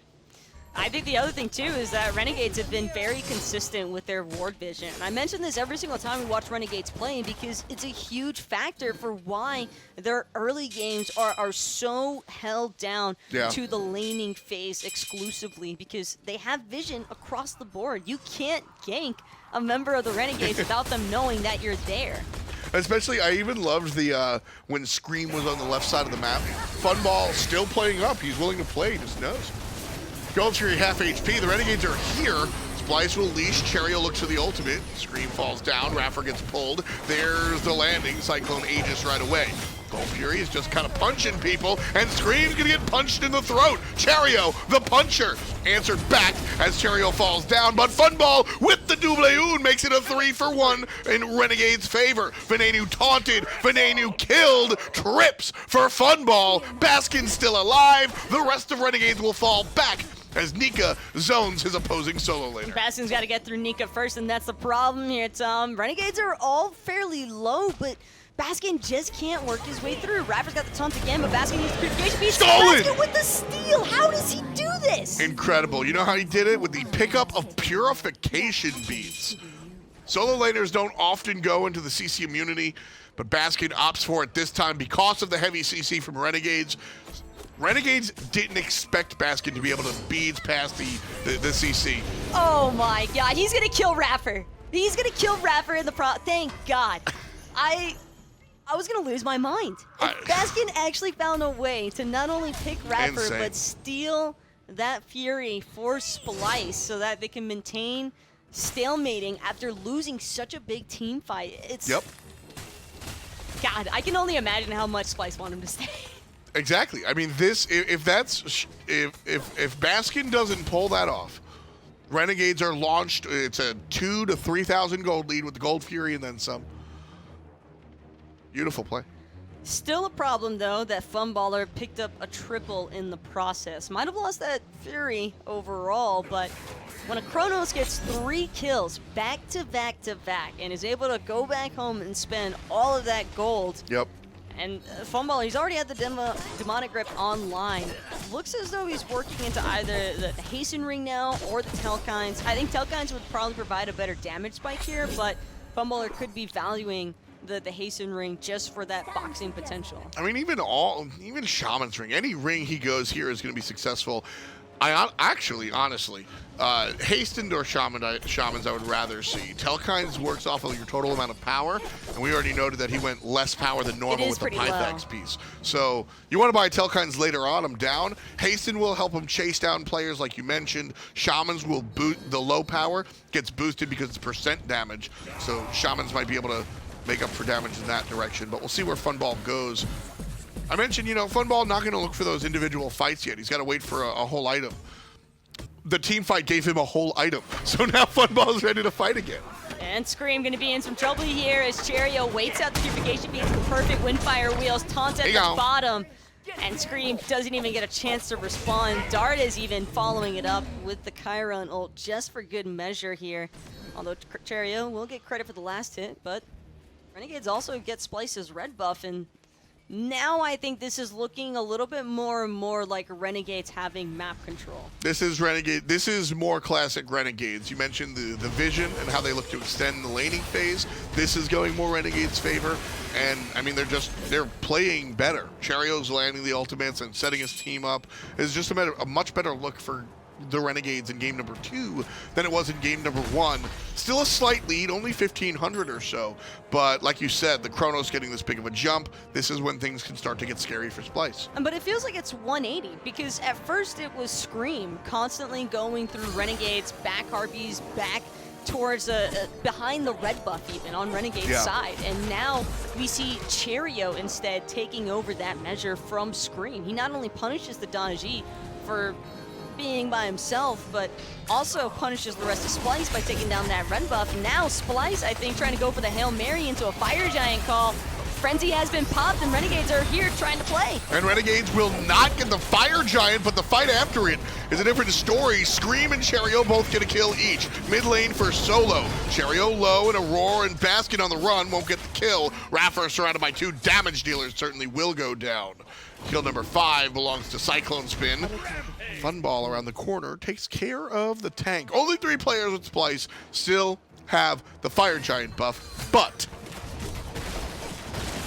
they're the scariest ones to have it. That's the thing. It's all Scream and CycloneSpin. Yeah. Funballer will make sure to bring down a T1 tower in mid lane, but he's got no mana left. The only thing he's really got to prioritize right now is just clearing out that last wave in mid and hoping that Scream doesn't try to commit onto him. Ooh, Cherryo tries to stop it, won't get it done. I was thinking more so that Renegades just keep sleeping on the objectives, even though Splyce have already proven to them in game 1, if you give us an inch, we're going to take a full mile. And it's not even that Aror is going to buy the Frenzy. It's that Frenzy has become a part of Splyce's mindset and composition and how they play the game. Aror goes for the healing, the healing reducer to deal with Nika, and then that makes Baskin pick it up. This is a team choice. Splyce, never say never. Only speaking absolutes. Splyce will always have a Frenzy, and you have to be aware of it. This could be big, though. Oni Fury about to spawn. Renegades probably can't let this go down for free, but fighting into Splyce, who still has 3 members with that Fire Giant, is pretty scary. Merlin burst damage, though. They get it. Not going to do the trick. Renegades snatch it away. That's the steal they need as well. Plus, Cherryo pushed up a wave into the enemy solo lead tower. Tier 1 already went down. So nice little split push play there. Renegades pull that off really, really well. And they're dancing with Splyce with this Fire Giant buff. Still, was it 1 more minute left on the Fire Giant? So we'll see what Splyce can do with the next 60 seconds or so. Well, they still got 2 minutes left. With 2 minutes, Fire rather. Giant. We'll see what they can do with the next 120 seconds or so, which is a lot of time here. Well, I think on the bright side for Renegades, even though Splyce does have favoritism because of that Fire Giant buff, if Cherryo can find a really solid Windfire and Wheels link, I think that's all Renegades need. But the problem is, iRaffer is going to be made the target instead by Splyce. T1 tower, though, not really getting shredded here just yet. iRaffer gets a triple taunt. It's kind of bad. Baskin takes down the tower. Just a tier 1. Renegade's a little bit low. They don't want to go back in. That's good enough. Dardez chases out the ultimate, and that's pretty nice. Venenu without that fire giant is a real target there. Renegades, I mean, a tier 1 tower is not really a complaint. What's worrisome there is when the tier 1 waterfalls into the tier 2, and Renegades successfully stopped that. I think in 21 minutes, your tier 1 towers are, it's 500 gold. Renegades, traditionally teams won't try to defend underneath that tier 1 tower. Renegades look for that play because they knew that they had Oni Fury waves pushing in the side lane. So if they kept Splyce distracted for long enough without losing enough members, then they might have wound up with a T2 tower on either right or left. Instead, Splyce are going to, I think, correctly fall back and reset after acquiring that T1 tower in mid, and that'll give them an opportunity to re-establish minion waves back into their favor and have those instead flooding into Renegades' tower lines. That's the smart choice, man. Splyce, well, it's over. Renegades, I call that a successful defensive stop there, right? Renegades get a Fire Giant. They don't get the Oni. They get a tier 1 tower in the mid lane, but they lose a tier 1 tower while they're fighting for it. So, all in all, Renegades really kind of stopgapped that Fire Giant. It really wasn't worth all that much for Splyce. Well, if Splyce had gotten that Oni Fury, though, it'd probably be an entirely different discussion, because Exactly. then we would have had 3 members pushing with boosted creep waves, as opposed to having to worry about those boosted minions taking their own structures, despite the fact that they were the ones with the Fire Giant. So Splyce, Huge plays. at a small net loss, I would say. Renegades definitely still making Splyce work for it, and I'm not even sure that this is really Splyce having control still either. It still has that like looming feeling that at any second here, Renegades are just going to swarm either Venenu or Screammmmm, and one pick is really all it takes, and you can't really afford to try and fight back into Renegades, I think, with a weakened comp. I mean, even how Splyce got that Fire Giant, right? 2 players going down right away, that it just still feels like Renegades' game, and Splyce are kind of dancing in it. But look at Renegades now. Soon as that Fire Giant respawns, all 5 members immediately local to the area. That's where they should be. This is a Fire Giant that both teams can look for. Tie game. Cherryo's going to catch out Baskin, force out the ultimate of the solo laner. No stuns as the Chiron cleanses there. Great job from Dardez, saving Cherryo's life, arguably. Baskin ultimate down. Not a lot of options for Splyce to initiate with. That's why we back off, I think. Dazzling Offense, though, is a fairly low cooldown, especially with the build that Baskin has opted for. He's got 40%. 30, cooldown, 40. 30% cooldown reduction, excuse me. That Spirit Robe and the Breastplate of Valor. But Baskin isn't exactly the most tanky against his Chronos. This is where it starts to get really concerning dealing with the Chronos, and it looks like Funballer did opt for the Telkines, despite having a lower power spike. I think just relying pretty heavily into that Obsidian Shard to take over instead. Yep. Still do damage. It still will absolutely. Still Chronos. Yeah. Still got that 4th quadrant. Still going to do damage there. So nothing Renegades fans should be too concerned about. Pacing Katana online there for Nika as well. So full chase down potential for Renegades. And I think that's really the key there, is that Nika's going to be zoning with the big baby. Right now he's going to be zoned himself. Cut down to a small baby, 30%. Palau on cooldown now. Cherryo dashes away on the backside as he gets help from iRaffer. Scream on the chase. That's all the ultimates for Renegades minus Funballs. And Splyce are going to start the objective. I don't know about this, Taco.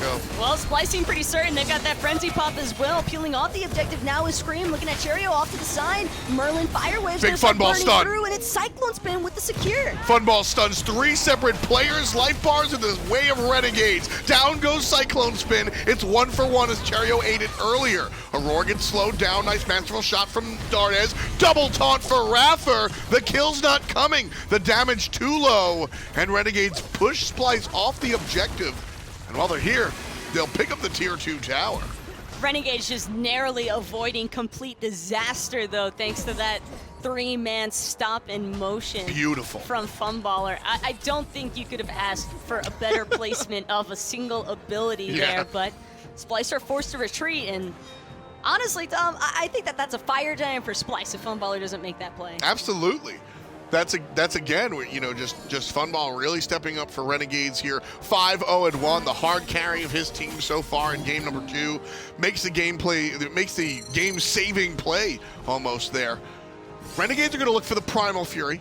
I like this call. Scream tries to jump in, going to get taunted, and, Renegades will get the objective. Funball likely to go down. That's a big win there for Scream. Scream, though, still got to get out himself, but Dardez is going to make sure to take care of that before he gets a chance. Scream winds up falling, and just a couple of seconds behind Funballer on the death timer, so play a little bit of siege now between Splyce and Renegades. Gotta get the those, 4v4 is what Splyce is after. Yeah, just a little bit. Cherryo by himself. This is the first time he's going to go down, I think. The ultimate will help. But Cherryo's been caught out a lot and not punished for it. There, Splyce finally punish him. I've kind of been waiting for that, low-key. Ooh, the blink over the wall throw from Aror. He's looking to root Rapper in place. Arcane Stance going to prove that Rapper's got nowhere left to run here as Venenu gets credit of his first kill of the game. Rough stuff for Renegades again, off of the back of catching Cherryo out. Nika and Dardez are here. Fire Giant started. Nika still wants to get involved. This isn't going to go to Splyce for free. Nika zones, there's the frenzy. Dardez is here as well, looking for the shots on goal. Renegades steal it away. Nika and Dardez, ha ha ha! Laugh to the bank, boys. Again, Renegades up on top. A true marksman. Dardez stripping it away with the Chiron too, man. You can't miss that shot. And Dardez, it just comes down to timing. Yes. All the training exercise is what gives the Fire Giant the mark to begin with, and then from that point forward, it's really a game of chance. And this time around, Renegades have just been coming out on top. Splyce have got to start having some control over these objectives. You ever go to like, you ever go to Dave & Buster's or Main Event or whatever, and they have that, it's like a circle and the light runs around it, and you got to hit the button to stop the light in between your quadrant, and that's how you win? That's what homie was playing. He's just like, all right, I'm sitting. If I hit the button at the right time, we get the Fire Giant. If we don't, we might lose the damn game. Let's see what happens. I'm a little bit in disbelief now, because it's one thing to lose, you know, Anoni Fury. I understand. Sure. But to lose the Fire Giant to the masterful shot, which I think tops is going to be dealing somewhere in the area of 300 damage. That's not a lot of damage. It's not a ton of damage, and I think that this is where the discussion kind of takes over. Was Splyce taking too much of a gamble by not just disengaging from the objective and looking for the easy cleanup fight? Because they might have delayed getting that Fire Giant for another round or two, but the continuous death or respawn timers for Renegades being staggered non-stop, I think would have probably been a better advantage for Splyce than gambling the Fire Giant itself. Especially comp specific. Nika on the Vamana. One of the reasons I think we don't see Vamana so much is because how much Cursed Ankh destroys him. Yo, what if your ultimate made you take 20% more damage? Like, that's what Ankh does to you. When you ult, you take 20% more damage. Splyce absolutely could have taken the 4-on-2. Screammm's on the bench, remember? But everyone else was alive for Splyce, and it was just Nika and Dardez. You can absolutely turn on that. I think that was a poor decision-making. That was bad decision-making there from Splyce, and Renegades capitalized because of it. I'm not sure if Venenu was in ice stance yet either to try and toss up the ice shot, but right now it's all about Funballer and whether or not he can get away. Masterful shot already dealing a decent chunk of damage into Scream. Splyce might have pushed too far outside of their base. Yeah, they don't have help from the Phoenix this time around. Nika in trouble, taking all that extra damage, but there's Aror getting sashed up. Below half, ring bounce will strip his prots and slow him down. Renegades not very healthy, Nika specifically, I told you. You're going to take a lot of damage. Renegades have to be smart about this one. CycloneSpin still has that mounted archery, and Renegades aren't exactly the most healed up individuals. They're going to choose to fall back for now instead. Divert their attention more towards mid lane. And for Renegades, this base defense from Splyce definitely looking pretty strong with the Merlin on board. This is the best time for Renegades to fight arguably in the entire game. They've got 30 more seconds of Fire Giant, and they have a gold lead. Aror doesn't have the itemization. Funball doesn't have a life, though, as he's taken out by the enemy jungler. Cherryo caught up to as well. Splyce take the kill lead with number 11. The Frenzy is popped, and so are the Renegades. The ideal time to fight, Taco. Aror is one item down. Soon the gold will become irrelevant as far as itemization is concerned. Renegades won't have the Fire Giant. Maybe they'll have the enhanced Fire Giant, but they won't have another gold opportunity. See, you keep saying ideal time to fight, and normally I'm right there with you. But the EFG? But there's never an ideal time to fight when there's a Merlin on base defense. I think, well, if you screwed up the first time around, hey, you still got two other stances to try and make up for it. And I think that just happened to be the case there. Renegades didn't push 5-man strong on that left side Phoenix. And not only that, but Scream finally found the burst pick onto Funballer. This Danji, it's not like the game before where it was concerning whether or not Splyce would have the burst damage necessary to kill Funballer. Danji can 100% get the job done, but Renegades were so focused on Cherryo landing back down from the Windfire and Wheels that they didn't have time to really look for a safety harness for their Hunter. Danji with a beautiful build. This is exactly what I would ask for if I were to kind of draft one up. Speed boost so you can get to every team fight, and then power, baby. Hydra's Lament to make that one hit extra hard after the fact. This is how you blow up a Chronos before he can ult. And that's exactly Scream's job. Pyromancer goes down. Not a big deal. Baskin way deep by his lonesome. Cherryo with a smooth move to avoid the stun from the dazzling offensive. Aurora and Scream start to show up. Nika going to avoid the Powwow. That's a bad ultimate from Scream. Ring bounce is good. Baskin is low and slow. Nika blinks forward looking for the thorns and the power plays.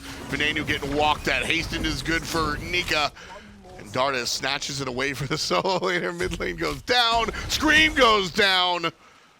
And all of a sudden, Renegades again wrestle control. Aurora sashed up, taken to the sky. Renegades could look for the Fire Giant now, but they're not thinking about a taco. They're thinking about the team fight, into the Phoenix, into the win. That's the only goal here. And Baskin might just be next on the cutting block. Sure enough, it's all down to CycloneSpin. Can a lone Hachiman really keep all of the Renegades at bay? And I'm starting to think the question is, or the answer is no. If anyone could, it'd be CycloneSpin. But that's a whole lot of damage. Titan goes down, tied 1-1. We've got a series here, folks. And I think that was just a little bit too much to handle. I mean, the Cyclone can try his best in that type of situation, but the Titan damage was a little bit more troublesome than anything else for Splyce there on that Titan defense. And I have to think back. And this really felt like Splyce's game to win for a second there. It was really just consistently failing on objective secures that allows Renegades to kind of catch back up to them. Scream was a big part of what allowed Splyce to look positive there.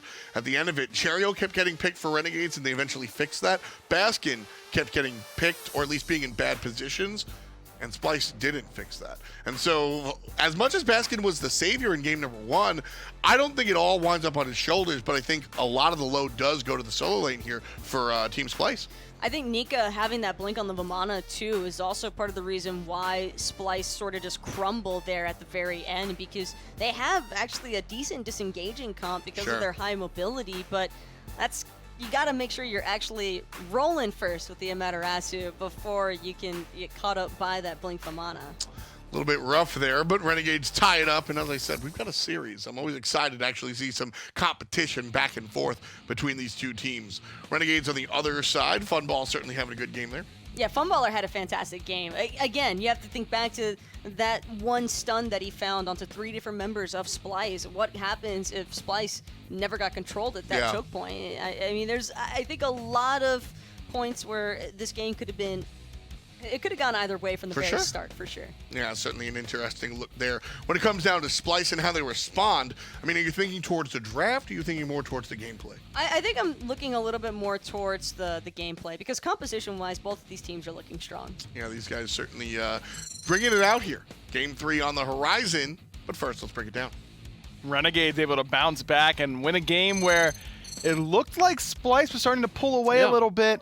But then Splyce go to this strategy of, we're just going to go to the Fire Giant and see what happens, and Renegade have multiple really good responses. So risky are these calls, but it's been working out for them in the previous game where they go for the scary start, right? That 20-minute Fire Giant in game number 1. Not so successful in game number 2, but still being able to steal away that goal here from Baskin after losing a horrendous fight, a 4-for-1. Baskin bringing life back into his team. Yeah, objective secure was not the name of game 2, that's for sure. 3 stolen objectives across the board. This Funball stun, as we pointed out, just absolutely huge. But all of that was started off by a huge taunt from iRaffer on that Fire Giant pull. Eventually, Splyce come back to a Fire Giant just a few minutes later, and then Dardez sticks his head in there and yoinks it away with the masterful shot. Over the shoulder, no need to look. He knew he had it. That's just absolutely sick play. And with that, the series is now tied at 1 apiece. But I think that if I'm Renegades, I'm still a little bit uneasy from that set. I'm trying to figure out ways to be a little cleaner in the engages. Cherryo a little out of position at times at the beginning of the game where he took Aror up in the sky and then nobody from his team wanted to follow up. Everyone disengaged, having other intentions. And honestly, Renegades almost threw the set when they were sieging that left side Phoenix. Yeah. We saw how much damage Aror was taking, but then we could see the or at least I could definitely see the hesitation in the eyes of Cherryo. He wanted to use the ultimate, but he wanted to save it. If they kill Aror there, that would have been a clean Phoenix. Certainly something to keep in mind for Renegades as they move forward, but they get game 2 anyways, 6-2 for Funballer on the Chronos. How about Dardez on this Chiron, though? 24,000 player damage, second most in the entire game. Cyclone gets to boost his numbers because Odysseus' bow is really, really good at padding damage stats. But Dardez kind of doing it the old-fashioned way. It felt like his cleanses were on point. We said that was going to be a big thing for this Chiron selection. And those long-range snipes were beautiful as well. Taking the least amount of damage in his team is because of the range, because of the peels as well from the damage mitigation from Defender of Olympus, keeping this Chiron alive multiple times. I like the selection. It helped out Cherryo survive that one instance behind the Fire Giant pit where he was getting ulted by Baskin, and that kind of kept him in the game. Huge plays from Dardez, and that's kind of almost what we've come to expect from him. I mean, it hasn't taken him long to look very, very comfortable in the mid lane, and he seems to be able to play a wide variety of gods. I mean, he's getting respect banned on the Amusing Cop 2 games in a row already. Wouldn't be surprised if we see it for a third. It's certainly something to keep your eye out for. That's one of the top bans against the Renegades so far here in Season 6 is that AMC. Something that Splyce may want to continue to do or potentially move away from. I didn't have a problem with Splyce's picks and bans that game. I do think that I've expected a little bit more from Screammmmm than what we got in that game. The early selection of the dodgy, I know it's to try and take it away from Cherryo, but at the same time, he just wasn't able to have the impact he normally does. In the late game, though, Nika did a fantastic job on the last pick from Vamana to be able to dive this Merlin. Not an easy task for Venenu to survive once your flicker's already down. Like, what are you going to do at that point? It's hard to get away from it for sure, no doubt about that.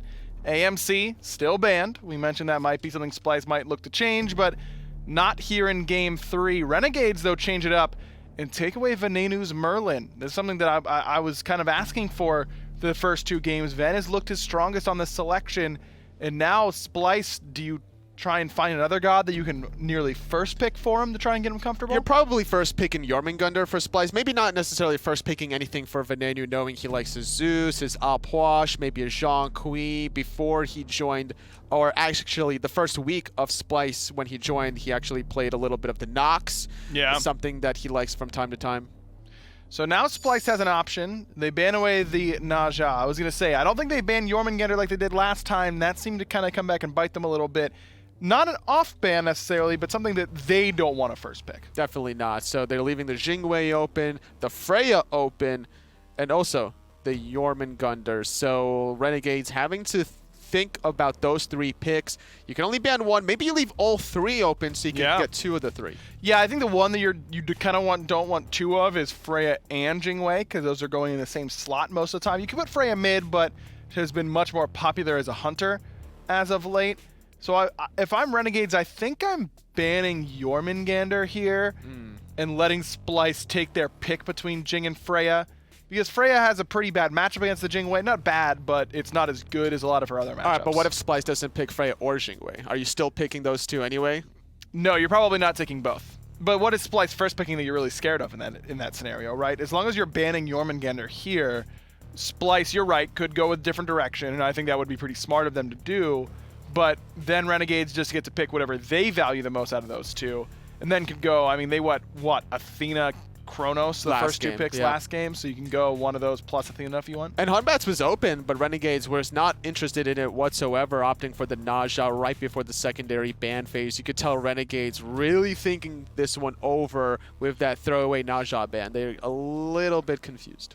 I think this is going to probably be a Jormungandr ban, though, from Renegades. I mean, Baskin was so dominant on that pick in Game 1 Though I guess he played pretty well in the Ama game too as well. He did, and there was some opportunities for chase down, but it just wasn't enough. But leaving 3 of those gods, so we'll see if Renegades actually locks in those 2 hunters. Yeah, Renegades have the option now, but I can't imagine that they'll take both Jingwei and Freya. Though, I mean, like I said, Dardez has a pretty wide god pool in the mid lane.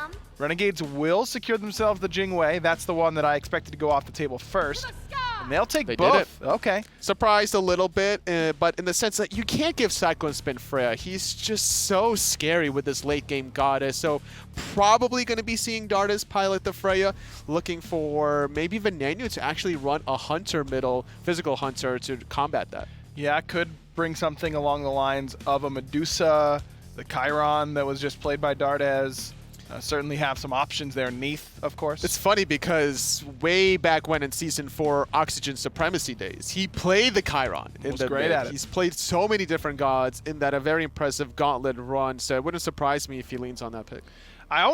I'm kind of feeling a Pele pick here for Scream. And another knockup, usually not great against Jingwei, but is fantastic against the Freya. And with Volcanic Lightning, you can chase down that agility anyways that Jingwei is going to use. So I'm looking for a pick that can let Scream be a bit more of an impact in the early to mid game, because the Dodgy just really wasn't doing it for me. Maybe Batz, they're looking for crowd control and team fights. Jormungandr is good at diving the backline, so if you want to synergize with that, go for global pressure. Maybe Thor again coming out of Scream. But this Erlang Shen doesn't really reveal if that's going for a Scream or a Roar. No, certainly has the option. It could also go to Baskin, potentially. We know that those 3 players have gotten their picks locked in. Jorm, Erlang, Hercules. And it looks to me like it is going to be Erlang jungle with this sort of setup. They did the Jorm solo Hercules support in game 1. Are you worried at all with the Erlang Shen against the Jingwei? I mean, 72 transformation's a big kill move for him, and the knockup just doesn't work against her. Sure, but I mean, you don't always have to go on the Jingwei with your knockup. You can always go on the Freya instead if you really want to. It's a great beads burner between the Erlang alone, right? And then Aror can follow up on the Hercules Earthbreaker pulls if he really wants to. No surprise that Cherryo gets his most popular god. And I like it against this Hercules and Jormungandr. Normally very hard to kill these frontliners. Batz can make it a lot easier. As I like Splyce's Band of Terra as well, something to take away some more team fight presence from iRaffer. Probably going to see a Khepri ban here, I would imagine. Just a pick that a lot of players seem to be pretty scared of whenever iRaffer pulls that out. Maybe like an offensive Guardian, actually, instead. Team fighting-wise, I like the Khepri pick for Renegades, but you already have a good defensive ult from the Batz. I think you need to add a little bit more offense. I would be tempted to maybe ban away a Kumbhakarna instead. A lot of setup. Ares as well could work potentially here for Renegades. Cripple, I mean, yeah, the whoop into chains combo is pretty hard to deal with for a lot of these characters. Could see that. So it's going to be Athena banned away. So now we have the option of the Khepri or the Ares, I think, for iRaffer. And probably could make either one work. Of course, could be going something more like Kuzenbo, I guess, to displace as well. He could also run the Artio, having cripple for himself, even though it was Aurora last game playing it. I think that we could easily see it from iRaffer against a Hercules and an Erlang Shen. That AoE cripple makes it impossible to really do anything. This just looks like a tank-killing composition, though, from Renegades, right? I mean, you're not going to have the Fear No Evil into Lightning Storm or Kraken or anything like that that's really big AoE damage. Instead, you want to use this Fear No Evil as the team fight separator and let Hercules or Jormungandr come into your carries without any protection and just let them kind of shred those guys really quickly. And Khepri can do that as well. I mean, Abduct, very, very good at killing tanks and setting them up. I mean, Freya, Jingwei, even Hercules won't last that long in front of that. This is a scary composition to deal with out of Splyce. With all their 3 frontliners locked in, they're not very defensive. They're very aggressive, and they are the ones that want to force the issue. So between Venenu's pick and also Cyclone's pick, they're not going to have that many peels. They have to rely on maybe just straight up the Gem of Isolation from all the pools Baskin's going to leave behind. Yeah, Chronos there for CycloneSpin. Most likely could go to Ven in the mid lane, but with the Nuwa selection, I imagine it'll be Nuwa mid, though.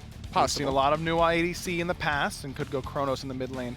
I was thinking Raw, maybe an option. You kind of want to threaten this Freya off pin, right? That's the best way to kill it. Sure, but then another reason why they went for this Chronos Nuwa combo is for self-peel Rewind from Chronos, Fire Shards from Nuwa, Clay Golem Explosion is great for self-peel, and knowing how aggressive the front line from Splyce is, it's a good way to survive with those two mages. I do like the Nuwa against the Freya in general, though, because you want to pick Nuwa into characters that can't really get away from your root particularly easily, and Freya's certainly one of those. You can combo kill her pretty well, though she can whoop your Clay minions, so you got to be worried about that. Nika really reaching deep into the God pool. He goes Vamana last game, Khepri this game.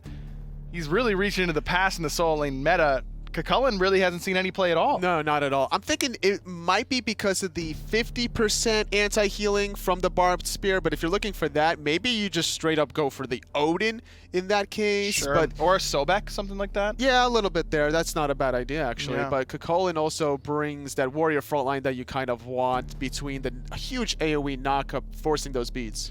Man, this one's going to be a lot of fun. You can tell just by the compositions. This one's going to be huge as well because this game winner will just be one away from taking the set in an absolutely critical one as we get close to midseason invitational. Tom and Taco, let's go game 3.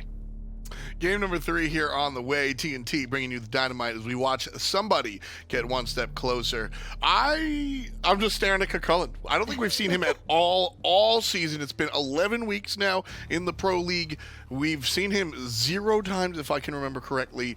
Like Tully said, maybe it's because of the anti-heal. The elephant in the room discussion, essentially, since Khepri has spent, He's an I elephant. think, a long time away from the solo lane. It's largely just because of the fact he lost a lot of his bullying potential in that solo lane. I think a lot more warriors now resurfacing that are better at dealing with some of that spam that Khepri once used to bring to the table. Now, not necessarily as threatening, but you're right. That anti-heal option off the Barbed Spear could be a strong one when dealing with Aurora and this Hercules. And, you know, Nika has always had an eclectic God pool. He can kind of play, I don't want to say anything. Players I think he's gotten to that stage now where he's been around competitive or like right at the very cusp of the scene for long enough. He feels like a very versatile player, even though he hasn't necessarily revealed all of it just yet. Absolutely, you know, so it's one of those things where you see a character, when you see a character that you haven't seen for a while and you look at the name, you know,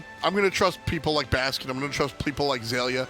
Nika's one of those as well. Well, Khepri could also kind of be like Osiris. Sure. It doesn't necessarily have to come off the back of a buff. Sometimes people just flat out forget that gods exist until they're already back into the meta. That happens a lot. We see that with Poseidon every now and then.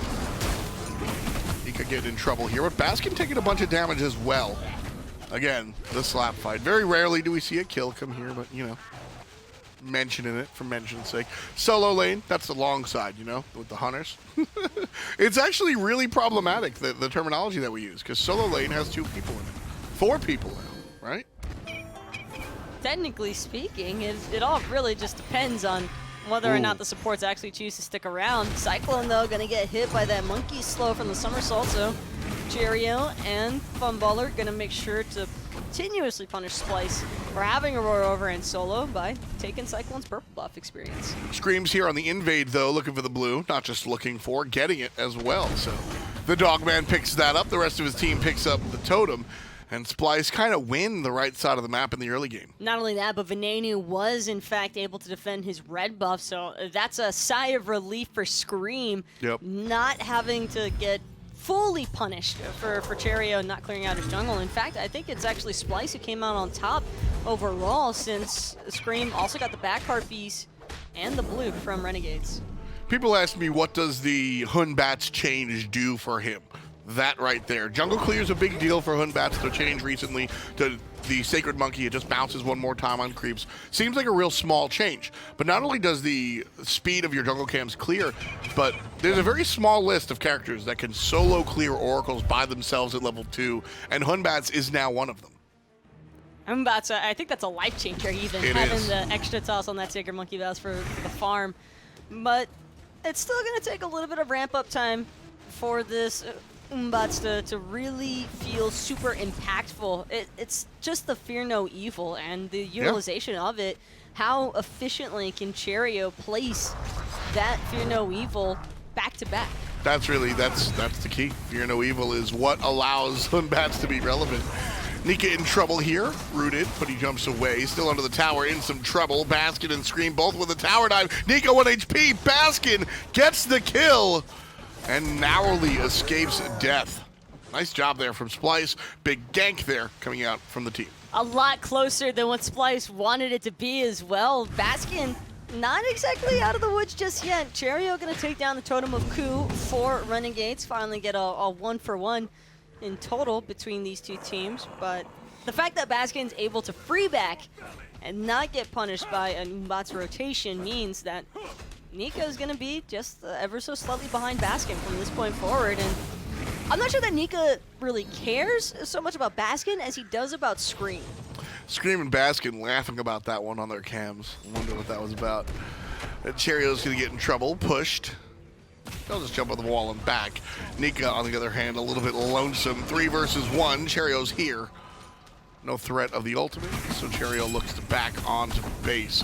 Big rotation from Splyce over to the right side, and they can afford to do this early because there's no threat of the enemy looking for the Gold Fury. Gold spawns at 5, so you can really invest into this right side, short side of the map and not really get punished too much. Well, there just isn't really much threat, period, from Renegades in the early game. Outside of Nika, this is a pretty low-pressure comp that Renegades have opted for, at least for the early game portion. Mid to late game, that's going to be, I think, a slightly different story depending on how well Dardez and Funballer are able to farm up, essentially. And same thing for Cherryo, I guess, to a certain degree, since Fear No Evil isn't all that a Umbat's can do. He does have, I think, a lot of chase down potential and even some dive because of the blink. The slow is nice, too.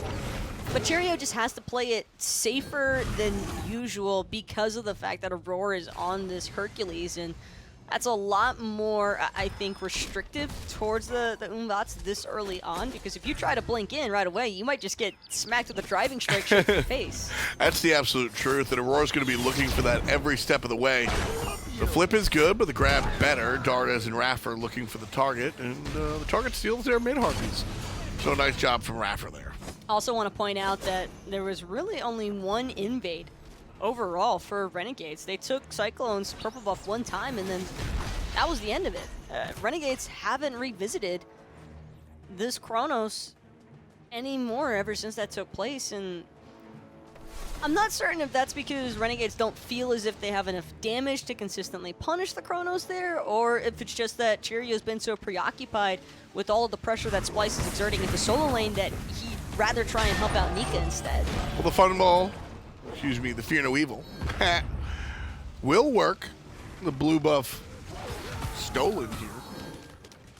Nika again by himself. CC immunes the kick. Nice job there. He gets away with it with the ultimate. Kind of lucky for Aror that he got anything out of it, because that blink driving strike was off the mark. Yeah. Oh well. What else do you say there? Just, oh well. You missed a fearless. Oh well. You know? I'm trolling. That's probably what Aror said. I'm going for the driving strike. I'm trolling. I missed the PBM special. To be fair, I don't think Baskin was really in place to do anything about it. Even if he connects with that, the kill potential is still incredibly low against a CycloneSpin that's already undergone the transformation. You're pretty much just gonna have to sit and wait that one out if you're actually trying to punish that CycloneSpin.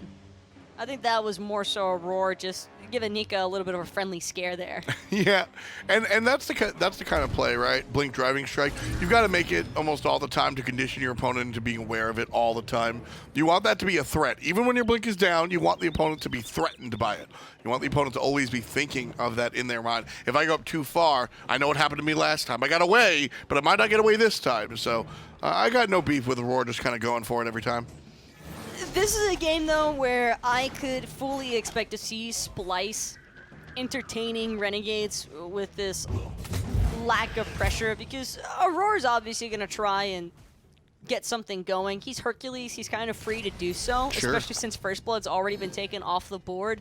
Even if Aror dies now, it's still not really all that limiting against Splyce, because the First Blood bounty is the primary one that matters within the first 10 minutes. After that, it's kind of just a free-for-all for a little bit. Granted, you don't want to constantly stagger your death timers. Sure, but there's not really any likelihood that Renegades are going to take down a tower or push a Gold Fury. I get what you're saying. I get what you're saying for sure. You can kind of let these ones go.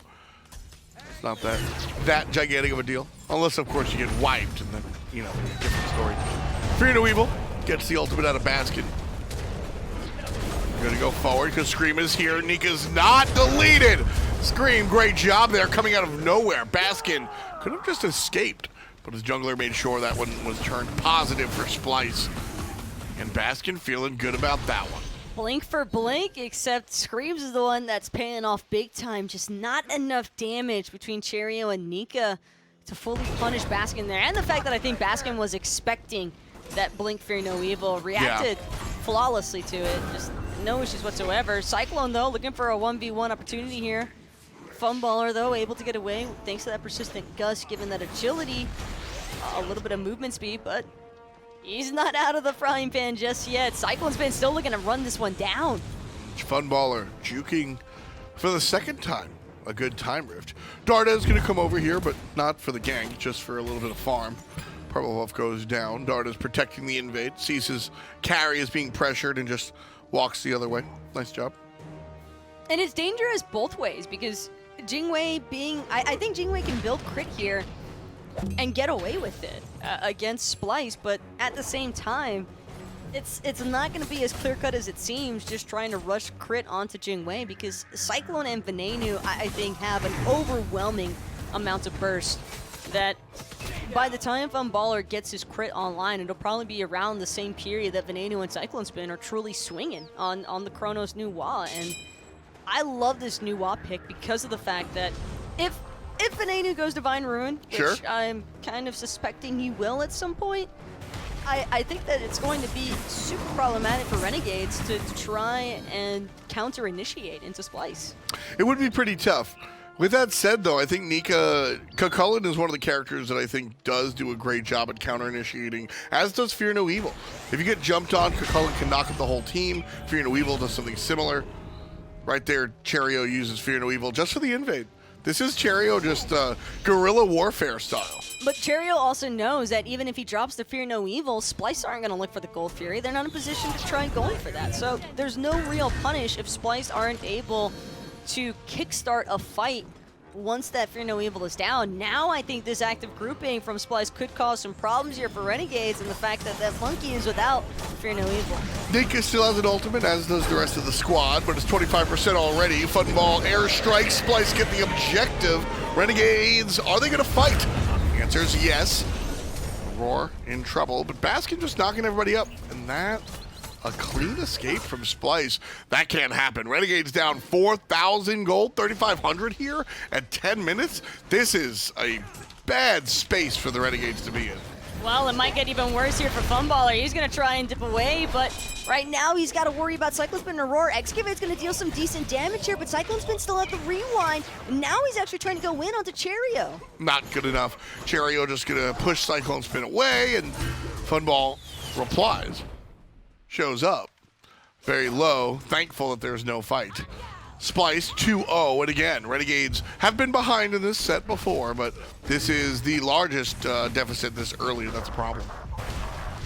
Too close, though, yes, for Funballer. It's got to be uncomfortable by now, without a doubt, and not only that, but Aror, I think, got a little bit unlucky with the way that Excavate bounced off the back of the Gold Fury wall, because I'm not sure that if it had been a little bit tighter inside that corridor, it might have actually ping-ponged around enough to kill Funballer. Yeah, I think so as well, but Funball will escape for the moment. Just for the moment, though. No deaths. We'll see if that happens to change a little bit later. Did he steal it again? No. He tried to with the monkey toss, but it was just a bounce onto Cyclone and Scream instead. Scream also, I think, making a smart adjustment here for Splyce, rotating over off that purple buff respawn. Even though CycloneSpin lost the buff, he still had timer of it, so did Scream. And now, since Cherryo was in duo, Renegades don't have anybody to help out Nika, as Splyce just siege his T1 tower outright. Another easy tower there for Splyce. Again, just Renegades look like they're allowing Splyce to do whatever they want. That's not how you win games. This is all mostly coming from the back of Aror here. Dardez is going to get fairly low inside of that T1 tower, but is in the safety of his T1 tower. As one more time, Funballer loses the airstrike to CycloneSpin, and it's the constant. CycloneSpin is constantly full health, full mana. Funballer is constantly underneath his T1 tower. Yeah. This Chronos matchup clearly causing some issues for the Jing Wei. It's certainly looking like it. Meanwhile, on the other side of the map, Splyce also doing whatever they want. In the 1v1, the 4v4, Splyce grabbed the Pyromancer relatively simply. Now CycloneSpin in the duo lane gets Funball down to 25% HP.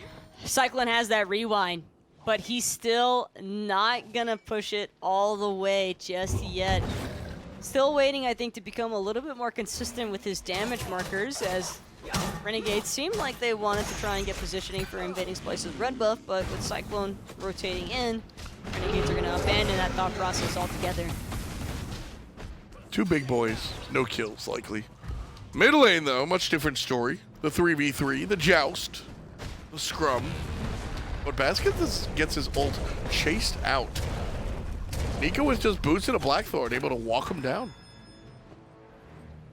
Sometimes it's just as simple as that, but walking down Baskin and winning a laning phase is entirely different from the level of impact that Baskin's already had with this Jormungandr. Yep. As far as the disengage is concerned for Splyce. Jorm is just so disruptive. Renegades couldn't afford to try and continue pursuing Splyce because they're just getting knocked up. They're getting slowed. It's just messy trying to fight into that. And Baskin, I think, making the right decision to prioritize that Gem of Isolation, which I'm assuming is going to be that 4th item.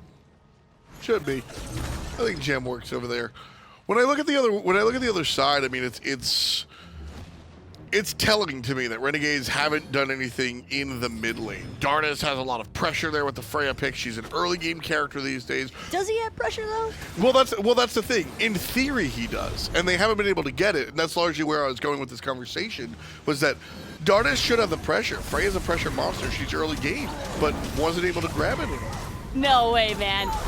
Splyce are going for the Fire Giant at the 15-minute mark. Is there a and the frenzy? only person who might know is iRaffer, already down to half health, but this is such a risky move here from Splyce. They're going to be forced to disengage after pulling that Fire Giant just down to the 50% mark. Lucky for Renegades that iRaffer was even able to spot it out to begin with. Early on as well, a 15-minute Fire Giant would have been very interesting. I don't even know that iRaffer was there to expect that Splyce would be on the Fire Giant. He might have just been looking for those right side mid heartbeats. I think that's what happened. He kind of just like went a little and went, wait, what are they doing? Nika successfully gets the ultimate out of Jormungandr, and honestly, if this is what Nika's job was into the Jormungandr, this is successful. He's looking to just take care of this ultimate so he can't be used during team fights. That's super. Oh, but Nika misses the full-on collapse and just a little bit too low to try and stick around for much longer as Venenu trades out a new ultimate for his own. But Scream's looking for the Ninetale Blessing against Dardez and Funballer, who were trying to make it to the Oni Fury. It's just all over the place, scatterbrained right now from both teams. Couple of players here, couple of players there. Very rarely a full commit, like we're seeing right now here from Splyce. Half HP on the objective, even lower. Funball not gonna group up. The rest of the team pushing. iRaffer tried to get a shot, won't get it. Gold Fury goes the way, Oni Fury goes the way specifically of Splyce, who now find themselves up a nice, smooth 5,000 gold. You want to know something else? I think that Cherryo's gank attempt at Venenu might have actually worked against all of Renegades, because Fire Shards also gave vision to Venenu. So he could tell that Renegades were not going to be in position to try and properly defend that Oni Fury. So Splyce with an easy pickup of what Funballer and Dardez had tried to kickstart. It's just simple punishes that are going a long way right now for Splyce. You've got to play at a higher level when you're here in the Pro League. Otherwise, you get punished. Small mistakes wind up having big consequences, and that's the biggest difference. You know, playing in an established league versus either the lower scenes or even earlier in the league. Splyce and Renegades are separated by 5,000 gold, and Renegades having the most trouble we've seen them here. Renegades, I think, have been struggling at pinpointing what fights they should take.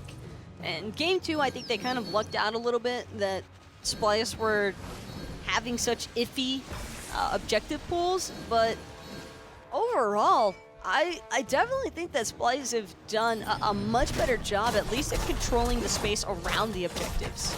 That zone is more important. We don't want to see the coin flip for the objectives again, right? Do you? I mean, it's sort of been like for the most part, with Enhanced Fire Giant at least. Funball stunned out. Narrowly avoids the timed rift, though. That time he'll get hit. A basic will do it. The Aegis is strong, but doesn't last long enough. The only reason we see that commit is because he's got teammates in the wings. Rewind is better on Batz. Empty-handed. Beautiful banish, though, from Dardez. Going to continue to buy iRaffer his lifeline to get away from the clutches of Splyce. Still, 4-man grouping near the mid lane. Dardez going to lose those purification beats outright. That Shining Minnow, Clay Soldier's burst damage, a little bit too much to handle here, but Auror's looking for the driving strike. Dardez makes it into the factory's discretion just in time, but same can't be said for Baskin as he picks up Dardez as soon as he lands. Nika gets the trade out, but Tier 1 tower already taken. 3 for 1. Baskin the only one on Splyce who's sitting down here. Renegades will retreat after Splyce retreats. Tier 1 tower, Tier 2 tower in the middle lane, gone. But that's about it. That said, that's about it. It's almost a 10,000 gold lead at 20 minutes. But it's the indirect gank is what jumpstarts all of that for Splyce, because Venenu is able to utilize the fire shards, which gives CycloneSpin just enough damage with the time rift to put Funballer into 1 auto range. Cyclone being an ADC, I mean, you gotta land those autos, and I think that even if he'd missed the 2 that he connected onto Funballer while the Aegis was active, he chases that every time. He had more than enough time, funnily enough, on Chronos to kill the Jing Wei. And even with Cherryo's rotation, all that really does is pull Cherryo to another side of the map where the fight's already dissipated. Cyclone already got what he was after. T2 tower would have been swell too, but it's the fact that Renegades were so displaced that no one's really left to try and help out Dardez. You know what Cyclone said as soon as he saw that ultimate come out from the mid lane? Thank you. No. Don't steal it. Let's go. That might have been your best one yet. iRaffer just doesn't get hit by the stop time. I think the driving strike actually might have moved him away in time. The shell. I love to watch Nuwa finish kills like that. Hey, it doesn't matter though. Nika, Funballer, they're going to have to be the only line of defense that Renegades have to offer here because the Fire Giant's being pulled by Splyce, and I don't think they're looking for a 50-50 gamble on this one. Frenzy's pops, Cherryo the wrong side of the map. Here comes Nika! Not good enough! Splyce around the solo laner. Big ultimates come through and he falls down. Last hit going to Venenu. Baskin roaring into the ultimate. Scream blinking forward. Funball uses the ultimate. Knocked up and blocked out by the big dragon. Scream on the chase. There's a dash forward. Peel barely misses. The turnaround is bad. Funball dies. He can't get out there no matter what. Any chance that he had to live would have come off that airstrike. It was just a beautiful rundown from Splyce, and they're not looking to take any more chances, Tom. They're looking to put this to a 2v1 in their favor.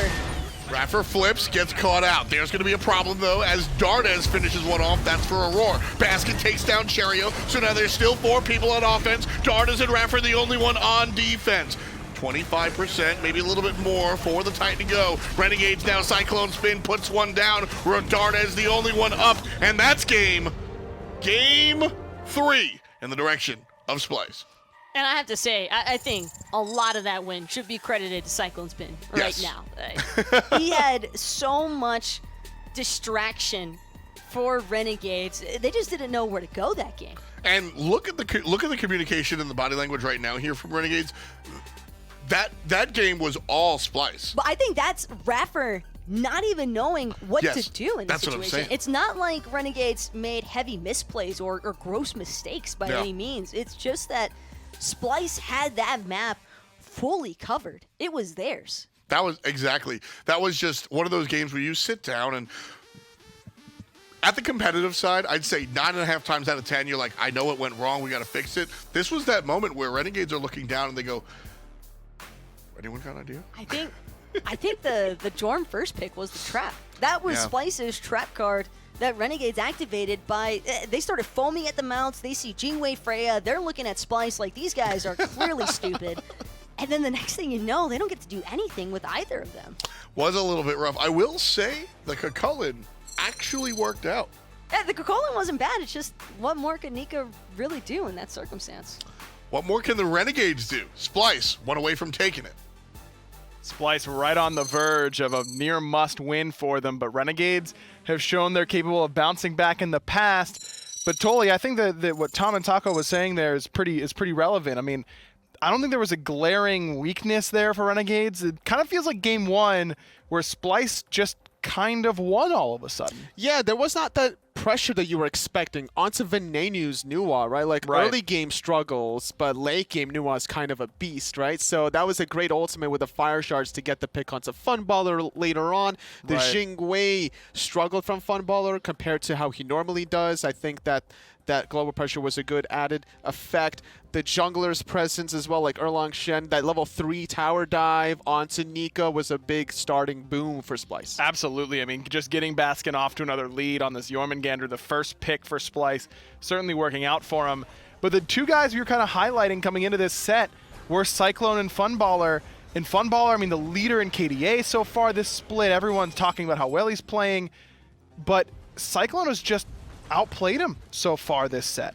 I would say so. I definitely agree. There's just not that 1v1 matchup that is favoring him, and as a result, Splyce is able to do what they want in the early game. They're grouping up. Like, no one's targeting Venenu. He's frontlining as a Nuwa, and nobody's going on them. Splyce doing all these objectives under Renegades' nose, a 10-minute Gold Fury, and before that 20-minute Fire Giant, they tried to do a 15-minute Fire Giant, which was spotted out by iRaffer. Yeah, that's the kind of Splyce's MO these days, though. I mean, we're looking for them to come up with a new identity. They were so combo-based whenever it was Sino and Moswall and Divios on this team.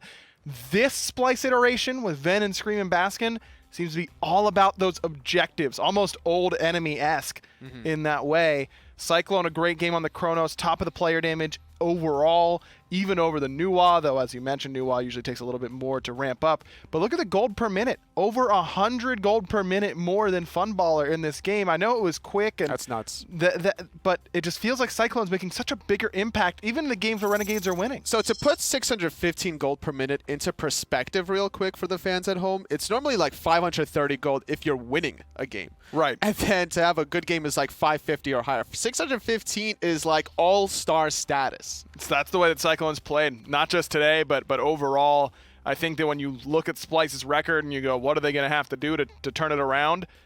Put the ball in CycloneSpin's hands, man. He has looked that good so far. And finding the kill onto Funballer, I looked back at the replay a little bit. It was just like a misplay from Funballer. Like, he had his ultimate up, didn't use it. Very late Aegis. He could have Aegis both the Fire Shards and the Time Rift at the same time. Instead, he eats those two abilities, and then he uses the Aegis as a basic attack, was about to kill him. So, of course, CycloneSpin's going to dive a tier 2 tower, knowing he still has the rewind up, and Funballer having two options, ignores both of them. Not able to get away from that. So Renegades, a little bit back to the drawing board. We were curious about picks and bans, where they would go, if it was going to be that Nuwa, or excuse me, the Freya and Jingwei double pick. They did it. Do you think that's where their downfall really was? I don't think that's the reason for their downfall. I just think that they couldn't abuse the Freya push power in the mid lane. There was a 2-level deficit where Dardez was level 11, Venenu was level 13, and that kind of slowed down the progress that you want to see out of a Freya getting to that mid to late game beast mode. So we just got word that Renegades is going to be first pick in this game, so maybe it's their opportunity to try and go for the Jormungandr. I think Splyce did very well in picks and bans in game one. That's the only game where Renegades has been first pick, and Splyce's comp looked far better in that one. Though I think a lot of that was the way that Renegades picked in that first game of this set, maybe just not really locked in, I don't think. I think they can make some adjustments and still be okay in first pick. Yeah, I'm just surprised that they banned away the Dodgy in game number 3. They banned Merlin Dodgy, leaving Jorm, Jing, and Freya open. Could have been a different tale of the tale if they banned away the Jormungandr. I'm expecting it this time, though, to be first picked if open. Exactly. I think that Jorm is going to have to be the priority selection here now, but can you really afford to make sure that you're getting Jorm and that Splyce isn't getting Merlin, and that Cherryo is getting one of his premier picks? I mean, this is what the best of 5 really provides, is this really deep puzzle that you've got to try and figure out a way to solve. Well, Splyce can't keep banning away the Naja and the Amusing Cobb, can they? I mean, maybe. I don't know. The Naja was their ban that game. You probably can't ban that, but I mean, I guess you can, because in game 1, where they were when they were second pick, they banned Batz. They banned AMC Batz. So I just don't think the Renegades have done a good enough job of punishing this style from Splyce. And where is the King Arthur from Nika? It hasn't been picked or banned. No, not at all, but I don't mind that. I think that he had a good game on the Vamana. Struggled a little bit on the Khepri with that level 3 tower dive. Trying to survive was just not successful. I think it was a good intentions, though, picking the Khepri, because of his idea in game number 2 was dive Venenu's Merlin on the Vamana, blinking past the backline. And Khepri does that pretty well against a Nuwa. He does. Can certainly get on top, but I don't know. It's just... It's difficult because then she uses the fire shards and gets away, but not a lot of warriors or really any character deals particularly well with that.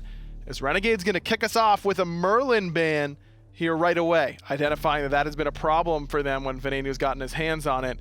Splyce has first banned AMC every single game. I don't think it's changing here. No, I definitely agree. If that's open, it will be snap picked for Dardez. You don't want to have that kind of mid-pressure, especially high bursting cripple stinger effect is just so difficult with a low health pool mage. So now Renegades have a couple options. They can ban away Jormungandr. They can hope that Splyce do it for them, and they can ban the Freya. I believe game 1, their bans right off the bat were that they banned the Freya and they banned the Hachiman, that's right, in that slot. So instead of Hachiman, they banned Merlin. This time they banned Freya. This seems much better to me.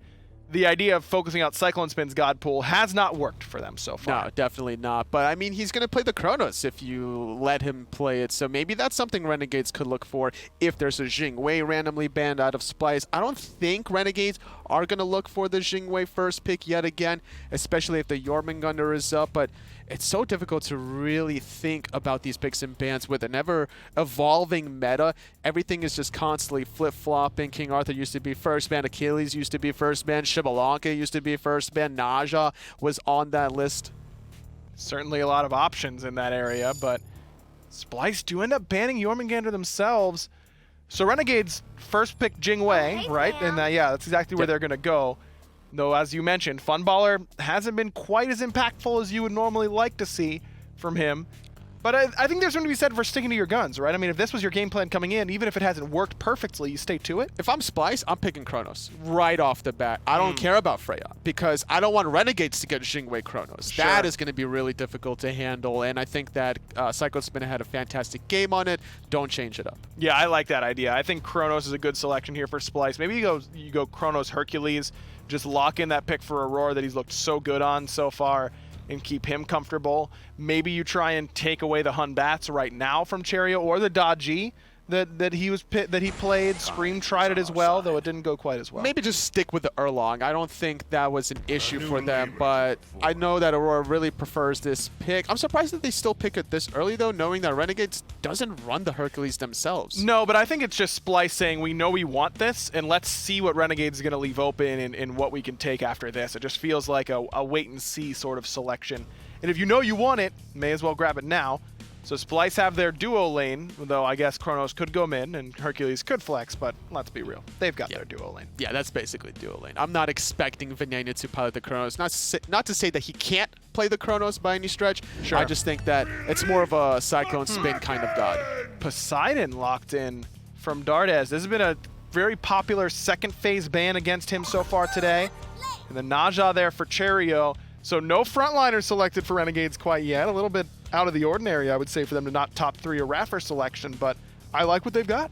So far, so good. It makes a lot of sense. When Fire Whales into the Kraken, even though Funballer has played Poseidon once with a Jing Wei locked in, I think that you got to give Naja ultimate justice, and a Jing Wei doesn't do that, whereas Poseidon definitely does. Absolutely. Now, Poseidon usually thought of as not a great matchup against Chronos, but because the rewind, normally you got a big burst, so if you can immune that burst and rewind, then it's pretty good. But Poseidon can basically 100-0 a Chronos. Even if he starts the rewind right as Kraken happens, you most of the time end up dying anyways. So maybe CycloneSpin will have to use that preemptively if he's going to be that Kraken target. Is Splyce taking a think about what they want for this second ban phase? Could be a pick for Ven in this spot. I think Erlang's a great idea. Potentially, though, the cripple from Poseidon might dissuade that. Morrigan hovered over is allowed in the last week. Could definitely see that. I'm surprised that we haven't seen like Morrigan earlier this set, like knowing how many other teams prefer this kind of a pick, but with how successful Splyce was with Nuwa, it's definitely kind of one of these Venenu picks. Discordia instead. Discordia, you look, she brings a lot by herself in the mid lane. A cripple on the ultimate, a great CC and Strife that can apply madness if it hits multiple people. But the big thing for me is how well can we utilize Discordia passive in the early game? Giving that boost of power to whoever has the most player damage on your team is just such a big boost for their ability to box in lane. And if Baskin's going to get something where he can start making plays in the solo lane, and then you give him Discordia passive, then it's going to be pretty hard to stop him. It could be for Baskin, knowing that there's still Bologna open, Osiris open, and Splyce have the next pick. So probably going to be leaning towards that Baskin pick. I think that if you're Renegades, you got to be worried about that Discordia passive and all the other elements that you highlighted about this pick. And when I think Discordia, I also think Venenu being able to play this goddess. Pele's open. That's always one that I'm looking forward to whenever Scream can pilot it. But Splyce instead going to lock in the Amaterasu. Now, this is very much different than the Bolognas and the Osirises that you were just mentioning. This does not feel like a give Baskin Discordia passive sort of pick. So that tells me that Splyce is going to be going for something pretty heavily early game in the jungle for Scream so that he can leverage that passive. There's the Arthur pick we were talking about for Nika. Against a passive Amaterasu, you want to abuse it with as much early pressure as possible. Once you get that Gladiator shield with 10% cooldown, you're going to be abusing this Ama.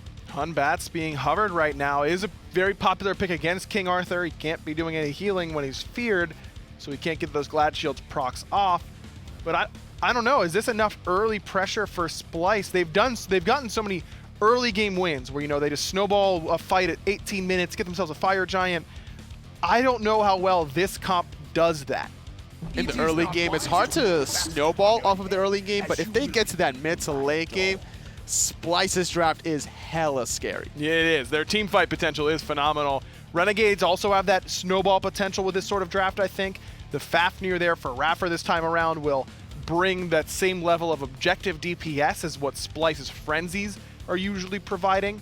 Renegades going with a bit of a different composition, but will it be enough to get them to game 5? They need early pressure. If they can find some kills on Baskin, maybe have Cherryo rotate over the same way that Scream did in the last game, get that first blood, get Nika in a comfortable spot, get him rotating, and get the objective. Splyce's 2 wins are both games where they dominated the objective field. That Fire Giant has been huge so far this set. We'll see who can take it and the game. Splyce right on the verge of winning this huge set against the Renegades. We'll throw it to Tom and Taco for the action.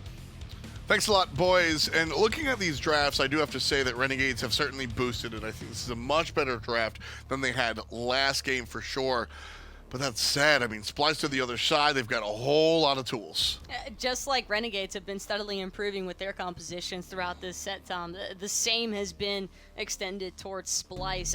All of that control between the Hercules, Discord, everybody has some form of setup or utility for everyone else on Splyce's composition.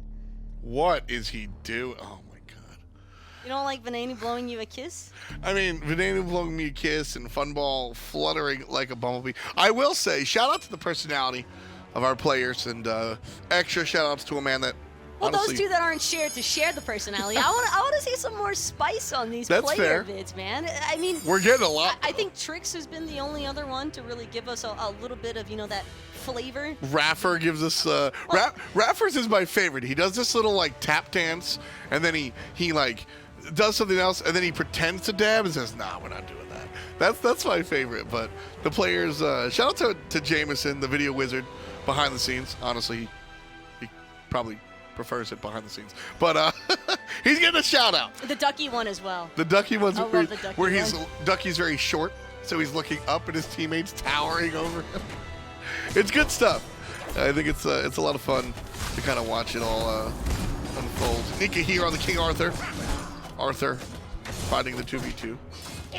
Troublesome though, is he doesn't have that sustain. We always equate sustain and Arthur, but it's all because of the Glad Shield, so he doesn't have it yet. So that little scrum is problematic. And it's not that Amaterasu can't match that either. I think that Nika could run into a few problems this game, dealing with Baskin's ammo, but I'm also considering the fact that it just gives Splyce another aspect of mobility, one that honestly they didn't really need help with to begin with.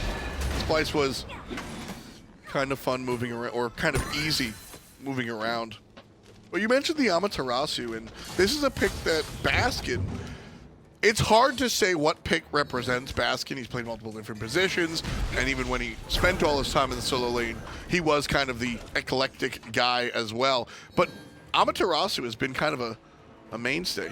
And we'll talk about it if Aror doesn't hit this kick, but he does. Raffer is going to get hit by the rotation from Venenu as well, but the spell rotation not good enough. So yeah, the Amaterasu would have Baskin's go-tos. That Earthbreaker coming out just a little bit off the mark, but I think Baskin, when he looks at Splyce, he just wanted a god pick that would complement what Splyce likes to do throughout a match. And it's always going to be objective play, I think, and run down potential. Those are the two key factors that Splyce have, I think, prioritized the most so far in Season 6, and it's been a big part of the reason why they've had a lot of success with their more recent sets. Yeah, just the ability to help drive. You mentioned the chase down potential. Obviously, the aura is going to be a big deal. Raffer on the kick flip. Slowed down by Venenu as well, who gets caught in the whirlpool. Big damage from Dardez. Poseidon, another character that kind of comes in and out of the meta. Yeah, Poseidon, I think Renegades just wanted a little bit more objective play, or Yes, something to contest Splyce on, because as long as Dardez is alive here, Splyce can't really afford to try and rush down an objective, because it's not like before where they could just rely on the Frenzy to take care of that last 10 to 20% while someone was CCing the Renegades. It's all going to come down to Dardez just dropping the Kraken instead. Really smart adaptation. I think when you look at Excellent Secure, you look at, I mean, Kraken is always what comes first to mind, right? Then you look at characters like Scylla, Ra, but Poseidon has been powerful for this team in the past, just powerful in his own right this season, and so I love the adaptation. All right, it's been 3 straight Smite games. I don't know how we got to game 3, but it's been 3 straight Smite games of nearly coin flip objectives. Somebody pick a mage with damn objective secure. Dardez finally says okay. I'm like, come on, man, nobody's doing it. It's tough though, because some of the best mages, like Poseidon, for clearing objectives are also some of the worst mages for surviving the laning phase, especially against teams like Splyce that are so prone to early aggressiveness. Aror, I think, has started to fuel more into that between games, or this game and the last one, with the warrior supports and such, but I wouldn't necessarily peg it as a Splyce going for that over-aggressive style that we have seen from them, like in Season 5. I think that Splyce has kind of been shying away from the tank killer team strat and to more so just kill the objectives. Yeah, just go. Kills are a means to an end for sure for Splyce these days. That said, I even beyond what we were talking about with objectives, I love the choice for Dardez, specifically with respect to Aror. Cripple pool is going to be a big deal with this Hercules who really relies on that driving strike. Dardez shelled by Raffer. But if Aurora's 5 there, Dardez is dead, Yes. even with the shell. Yes. And that, I think, is the danger of having this Poseidon in the mid lane. You get some excellent tools for preventing Splyce from outright dropping objectives, but then you also have to indirectly put yourself at risk. That's the for trade. just getting fully collapsed on. And taking a look at Splyce and what they have to offer, I mean, there's multiple, I think, reinitiations that they could opt for here. Whether it's Baskin, Scream, Aror, Dardez is going to be under heavy fire this game. And iRaffer's already been struggling enough, even when he was on the Khepri, to keep his teammates alive. Sure, yeah, it's been a big deal. The Khepri was ulting himself. Now with the, this is a much different situation for Renegades. They were playing hyper late game and just kind of letting Splyce come to them. Renegades now have a little bit more, I think, mid game in them with the Poseidon, the Naja, Jing is just always Jing, right? So you can really, and King Arthur, I find, really stands in the end of that mid game, the beginning of the late game, the true late game. Other characters kind of usurp him. So Renegades, I think, have a little bit more control this time around. They might be a little bit more active and match Splyce with that aggression, I should say. We'll have to wait and see, that's for sure. Scream already hovering this left side wall, but it's going to be Cherryo who takes Aror up to the sky. There's the Kraken waiting for him down below. Dardez gets hit with a hit by Venenu, but Cherryo takes care of Aror. First blood to Renegades, and that right there. Renegades have more tools for the early and the mid game than they did previously, and they're making it known. They might also just keep focusing Aror if that's going to be the case. They know that this Hercules has Blink, not the beads, and Aror, if anything, probably more likely to pick up an Aegis as opposed to the purification beads. I would say so as well, and that was going to be my question. Do you expect him to get, I consider, beads and Aegis like personal relics. Do you expect him to go personal or still another team relic? I still think that Aegis is not only selfish, but it's still a team relic in a sense, because Aror not dying could be the difference, actually, between Renegade's success in a fight or Renegade's losing a fight. Even in that mid lane skirmish that Renegades just had, where Dardez gets to help out with his Kraken so Cherryo can secure the first blood, I still don't feel good about that if I'm Renegades, because eventually Auror's going to have mitigate wounds to an effective level. That's fair. If mitigate wounds goes off in that circumstance, well, that might force Dardez to continue staying a little bit pushed up despite having had the golden apple procced onto him. Sure. Certainly something there. It's definitely...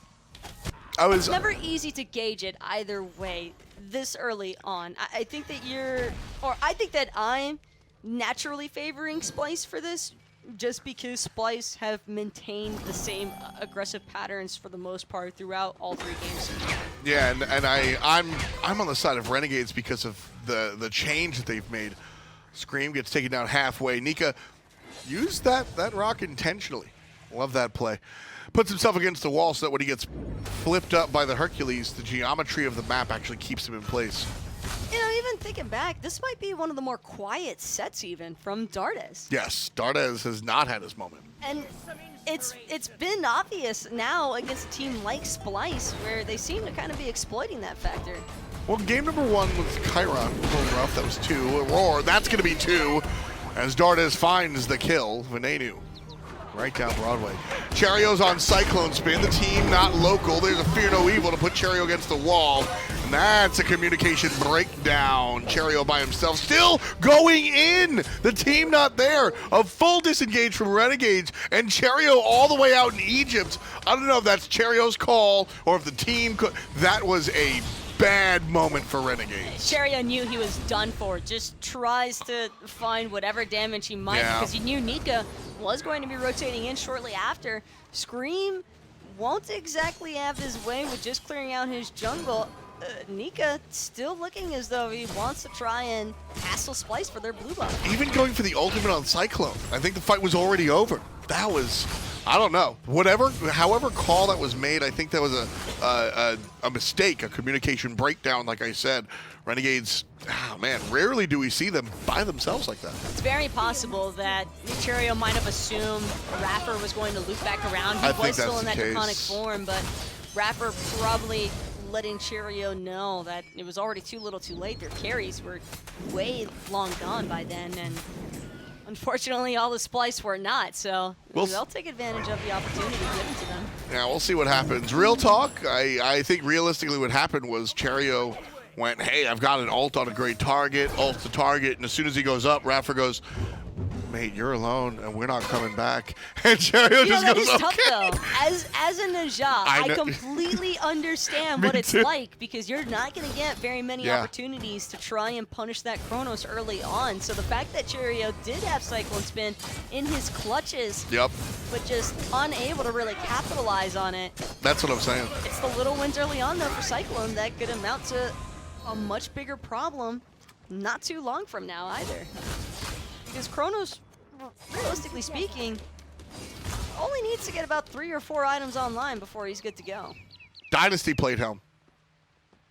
Without that, Cherryo might get out. Like, I'm serious. Cherryo might get picked. Yeah, that's what I'm saying. That amount, I think he still dies. That amount of protections keeps Cyclone alive, arguably. Nika, hoping he can get out of here, diving in the enemy tower and getting punished for it. Baskin taking some damage, big stun, but here comes Aror. And if Nika had some dreams of making this happen 1v2, it won't. Aror tosses the boulder.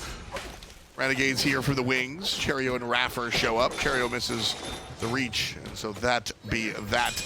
But Splyce answer back, and we're close to a tie game. 1,500 in favor of the Renegades.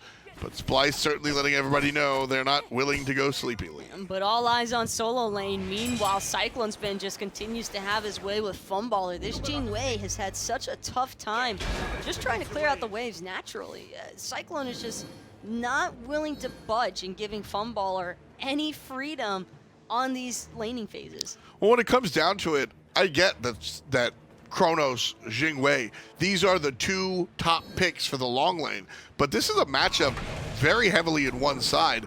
Jing has an issue dealing with Chronos. Jing in this type of matchup with the Chronos specifically, you're playing for the team fights. You're not playing for the 1v1 opportunities against Cyclone, because Funballer can't afford to rush crit against Splyce's current composition. If he takes crit into Aror and Baskin, it might pay off, but you typically want the executioner first when dealing with a warrior frontline like this. So the rage won't be online until about that 4th item spot. Cyclone knows this. He has gone for the full rushdown, I think. All that thought though, because Cherryo could be in a little bit of trouble here. He'll be fine. Venenu, so you miss every shot you don't take, right? And there's something to be said about just fire and forget. Venenu's been 1 for 4 or 5 at this point. I don't know. It's zoning ults. Zoning ults, warm-ups, cold fingers. Last time it was instacast. That's what he told me was the excuse for that. That is what it was. You might remember the space station one. Some people in the chat might even remember the space station one from last week. Sorry, Ben, I had to. He told me not to talk about it. He said something in my stream the other day, so I don't know if he's I don't know if he's fine. Yeah, I don't know if he's all that secret about it. Shoutouts to Instacast though. Actually, something interesting. I think everybody can agree that while Weekend might not be the top jungler in the league, he certainly improved a little bit from last year. We've seen some good plays on him, despite that his team hasn't won anything worth anything. Some good Weekend plays. And what his fans were saying, people are saying that Weekend switched over to Instancast as well. I don't think that Instacast is as much of a godsend as people make it out to be. Really? I really don't. It's so much It can faster. help, but I think it depends on the god class as well as just the playstyle in general. Personally, I don't think it'll make much of a difference between a hunter using Instacast and a hunter using normal casting. You're probably best there with Hunter since they lean on basic attacks so much, but it always comes. You see this from time to time. We saw it in a minor league game. Chase is happening, and then somebody auto attacks the air and they slow down. They won't get the kill because they weren't off cooldown. You know what I mean? Where if you're on Instacast, you can just mash that button. Get it done. But it doesn't always do the trick. Trust me with that one. As somebody who has gone from using both. This is different. Cold Fury started. Splyce looking at it. Leashed. Renegades still get it, but that was scary. That was just a roll of the dice, and Renegades happened to draw 7s. That was Isn't it bad to roll 7? And you said roll the dice, they drew 7. Are you all right, Taco? I like D&D. That was fun. We had a lot of fun. Tagaron. I don't think rolling 7s is always bad. Aren't there certain gambling times where you're supposed to roll 7? Hindu! Yeah, I don't know enough about the dice games. Somebody explain craps to me. It's lucky number 7. Yeah. How do you go wrong with that? That's fair. I only like games. I only like games that I can control and CeeLo. I'm down to play CeeLo. That's the only dice game I'm down to play that I can't control. Like poker. I just want to gamble. I don't even care. See, but that's what I'm saying. Is like gambling, poker. It's a game of chance, but I feel like when I lose, it's because I'm not good enough. When I win, it's because I'm good enough, right? Roulette, craps. Yeah, we'll see. Who wins? I don't know. I don't like to do that. I don't like to do that with objectives. I don't like to do that with. Well, to be fair, that's how I need some the control. entire Pro League has been when dealing with Enhanced Fire Giant. For, That's what I'm saying. Season 6. And it makes me mad every day. I don't get it. I don't like it. I don't want it. I don't want some more of it. I've tried so hard. Man, a much different game. And what kind of makes best of fives fun. A very different game than we saw last time around. In fact, last time around, Splyce won this game at the 21-minute mark. In 5 minutes, the game was over. Happen. It could still happen even in this game. Either direction.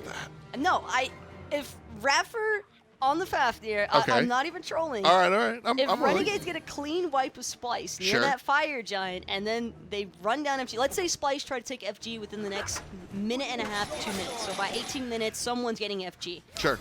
Renegades could very easily end this game if they successfully stagger Splyce's respawn timers. Well, Cherryo's going to look for one. Big damage on Venenu. I don't know if the Kraken was needed. Probably just the Whirlpool.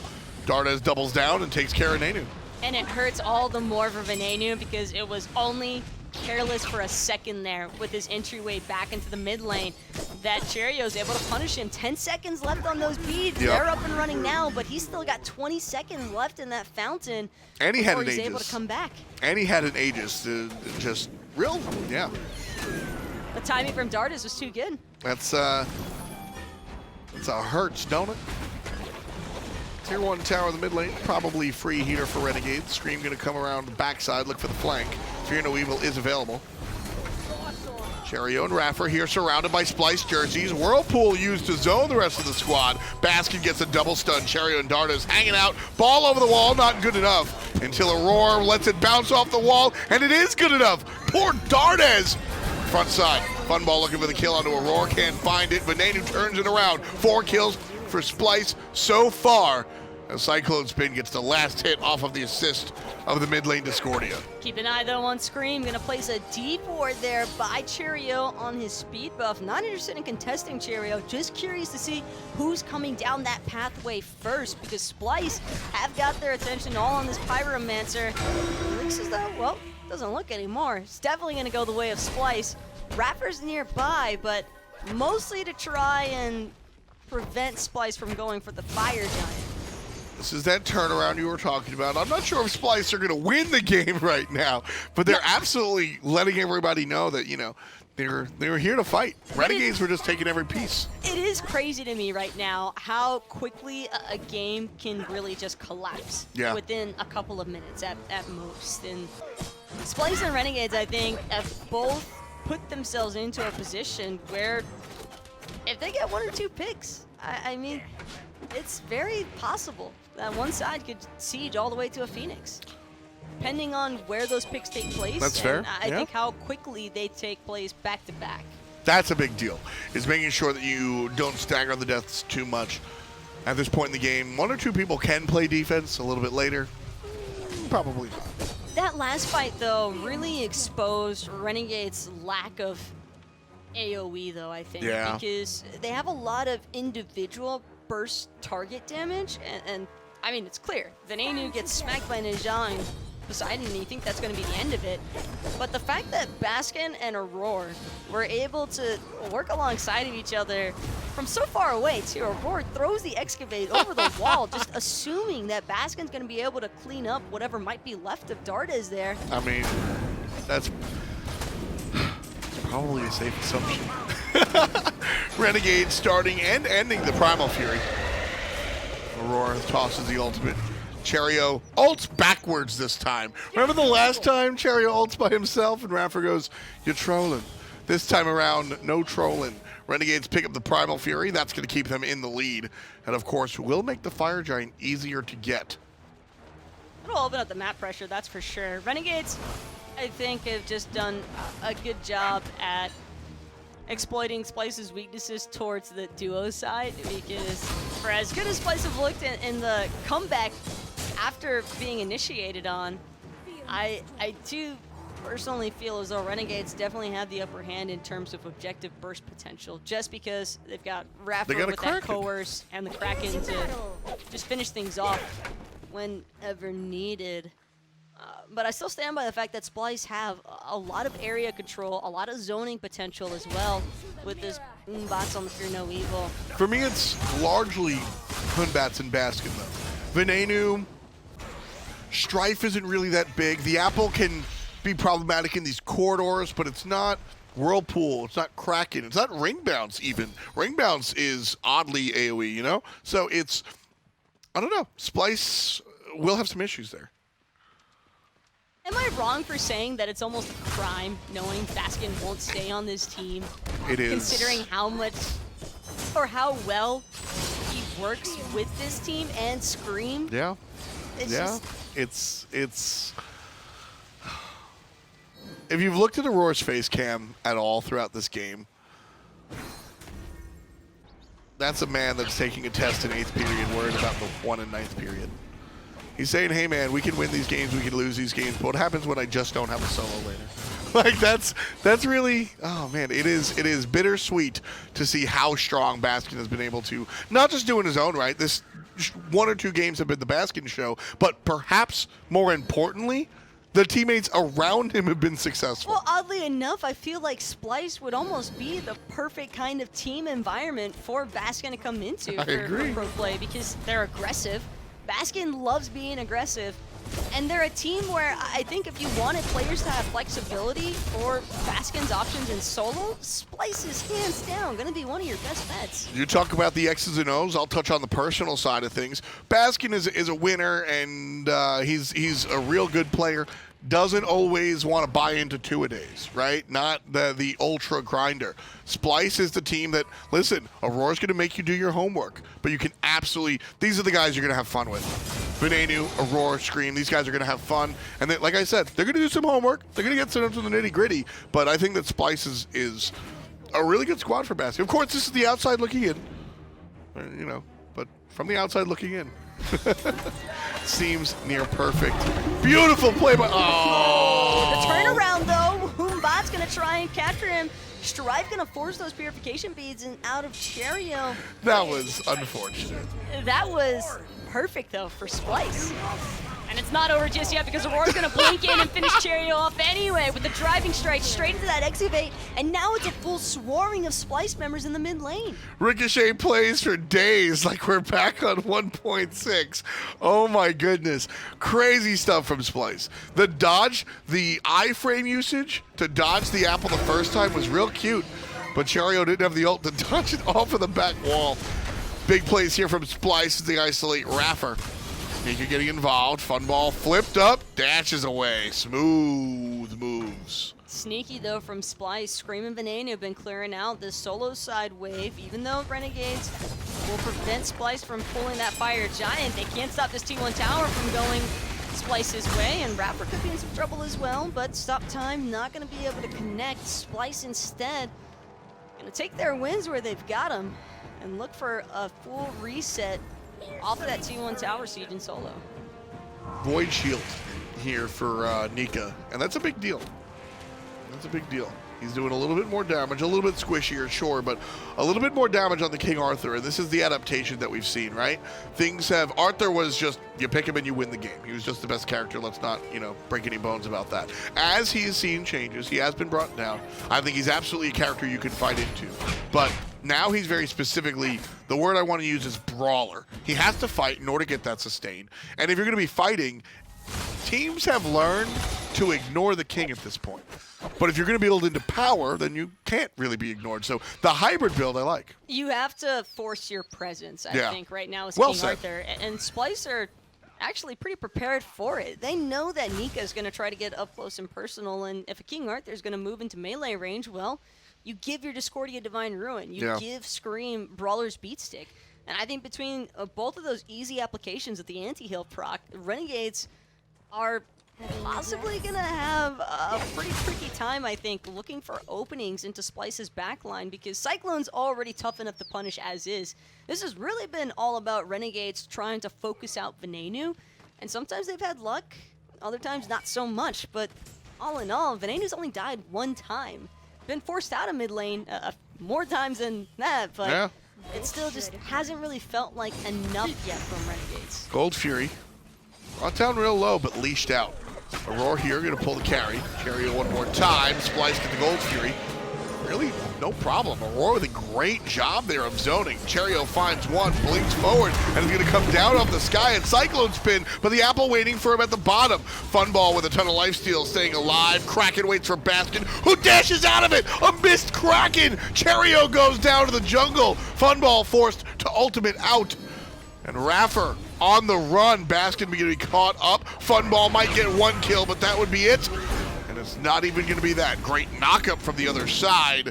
But Renegades, all of the great defensive stops to save their players. I think Scream actually just tunnel visioned there and didn't realize that he had Funballer 10% health right in front of him to his left. And because he ignored that Jing Wei, Funballer was able to utilize that Aussie proc just kicked in, yo. enough. The actives are burned, though. I still think that the message is all the same here to Renegades from Splyce, and that's, we want Fire Giant, and you guys might not be able to do anything about it because the relic timers are just not in their favor. Dardez won't have the Kraken, and Splyce, for what it's worth, I've already brought this Fire Giant down to 30% HP. And this is just better Smite. Splyce are just out here irking, trying to win and looking for it. Fire Giant goes the way of Splyce. iRaffer goes the way of Splyce as well. CycloneSpin still on top. Last game was the CycloneSpin show. And this game, he doesn't show any signs of stopping. Basics to the left, abilities to the right. Funball goes down again to the hand of Cyclone.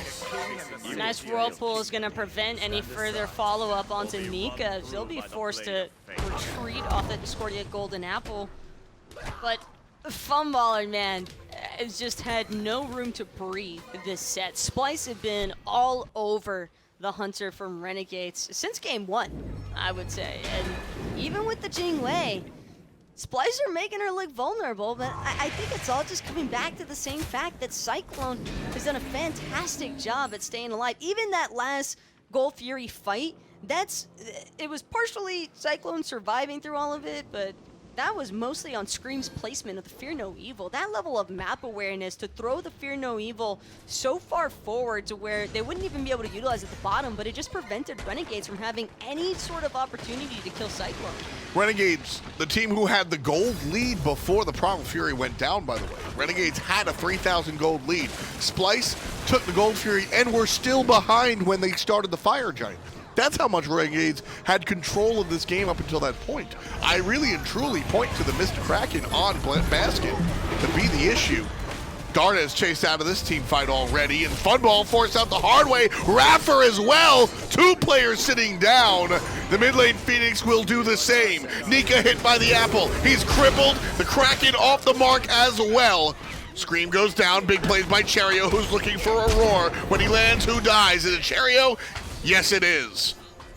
Only so much to be done there for Cherry. The poor man just wanted to see if he could set up a roar for Dardez to try and follow up here, but Splyce, they still have 4 members strong. CycloneSpin, full HP, full mana. Might not even have to worry about Nika, but Nika doing a great job zoning on the King Arthur, just getting absolutely shredded for it though in return. And just like that, 4 dead, Dardez gonna make sure to join him as a deicide comes through right as Splyce take down the Titan. A baker's dozen for the Yellow Snakes. Game 4 goes to Splyce. They take the game, they take the set, they take the whole damn thing. Renegades bounce back in a little bit more of a Reality sets in, it feels like. And I think, for what it's worth, everybody on Splyce should be pretty happy with their performance today. Yes. I mean, Baskin did a fantastic job, as expected, of a solo laner of his caliber, but the Renegades, man, this team has had so much heat involved with them since they came into Season 6, and right now, consistency seems to be their struggling point. Yeah, you know, they came out and they beat the top team, Team Dignitas. They gave the undefeated squad the first loss of their season. And then even when playing against some of the other teams, they still looked good, even in their losses. This one, though, Splyce, I think this was a big telling tale for, probably more so for Splyce. Their team on the outs, issues, roster, so many things going on. They're still able to take this one home. I think that's really important. The MSI is just looking like a toss-up at this point, though, with some of these teams, because Splyce know their only chance is to close out. And they're doing most of it for now, but how long can it continue is the question. That's absolutely the question. Got to definitely give thought to that one and see how far they can walk it down. I mean, is this a squad that's going to be able to continue this with their revolving door in the solo lane, or is it just going to be momentary? I would have to hope. I mean, as their guy, I'm supposed to be, the team cheerleader, I guess, in a way, as the correspondent, but I like to think that I'm mostly unbiased. It's just interesting to see how these teams differ from week to week. We'll see how it works out. Splyce here, take the set. We'll bring it down on the desk. An impressive victory for Splyce. They take the set 3-1. And Renegades totally just never... The last two games, I feel like they were just floundering a little bit and weren't able to really find their rhythm. Too many little mistakes individually. Between Cherryo wanting to make that ultimate very early onto CycloneSpin, nobody was even close to him. And then the second one that I noticed early in the game was Nika poking out a level 12 Amaterasu that already has Breastplate of Valor. Plenty of sustain between stance switching and not respecting the rotations in his lane. Yeah, I mean, Nika, we were asking for this King Arthur, where is it? Where is it? And then the one game that he gets it here in Game 4 fell behind early. I mean, he was down 2 levels at one point to Baskin in that lane. And Ama is usually thought of as the more passive character, but it just didn't end up going that way. I mean, it was later on. It was, level 17 to 15 or something like that. But still, I think Baskin's performance ended up working out nicely. And CycloneSpin being able to capitalize off of Cherryo's aggression every time he went in, getting heavily punished. Aror's boulders were on point this game. That fortunate balance with Baskin leading up. That was pretty sick, for sure. And then this is kind of the story of Splyce for me. They're just going for these fire giants. I mean, they'd kind of just roll the dice there. It's in their favor, sure. The dice are weighted, but you don't know for sure. I don't know who's making these calls from Splyce, but I'm absolutely all about it. It's very thrilling to see it as a spectator. I can't even imagine how the players must be feeling about it. Seriously, they must be on the edge of the seat the whole game. 1-0 and 10 for Baskin. Another great game by CycloneSpin, 5-0-4. Funball goes for that first pick Jing Wei. And again, it kind of gets punished, 0-3 and 1 for him, just not able to make that same level of impact. But I think that as teams are watching this game and the way that Splyce have kind of crafted the way that they're playing the map right now, they did it against Space Station in the back half of that set. They did it here today with a lot of these fire 50-50s. It reminds me of a 3-point shooting team not named the Warriors, where you just kind of live by the 3, and some games you're going to die by the 3. They're winning games by going for fire giants and going all in, but I wonder how long it's going to be until they start getting burned. I mean, think about the one game Renegades won, where Dardez is able to seal a fire giant away. That's a big part of that game. I think the same can be said about Renegades, where they're going off of this Amusin-Ka pick for Dardez that's been figured out by Splyce. So I think that every team looking at this particular set is going to take note of that. Without Dardez on the Musin-Ka, the games become a lot easier. Not only that, you got to focus a little bit on the Jing Wei, maybe bait that out potentially. Jormungandr is obviously a big issue. I think the Hunbats being played between not only Cherryo but Scream in this game in particular was the tipping point around that Gold Fury fight where Renegades got caught slipping, didn't get the Fury, and forced a fight. Scream separates the whole fight, win off of it. Splyce with a huge set victory here today, and to talk about it, we've got Khepri and Venenu standing by for their post-game interview. Standing by here with Venenu and Coach Khepri for Splyce. First and foremost, congratulations. And we'll just bust into it. A lot of rumors going around. Talk to us about the reality of what's going on with Baskin. He's absurd. I don't know what else to say about it, really. We've practiced 2 days so far, total. and he calms really well. He's very calm and collected. There's no panic in anything. Like when he tells you can do something, you're like, yeah, Baskin said we can do it, so we can do it.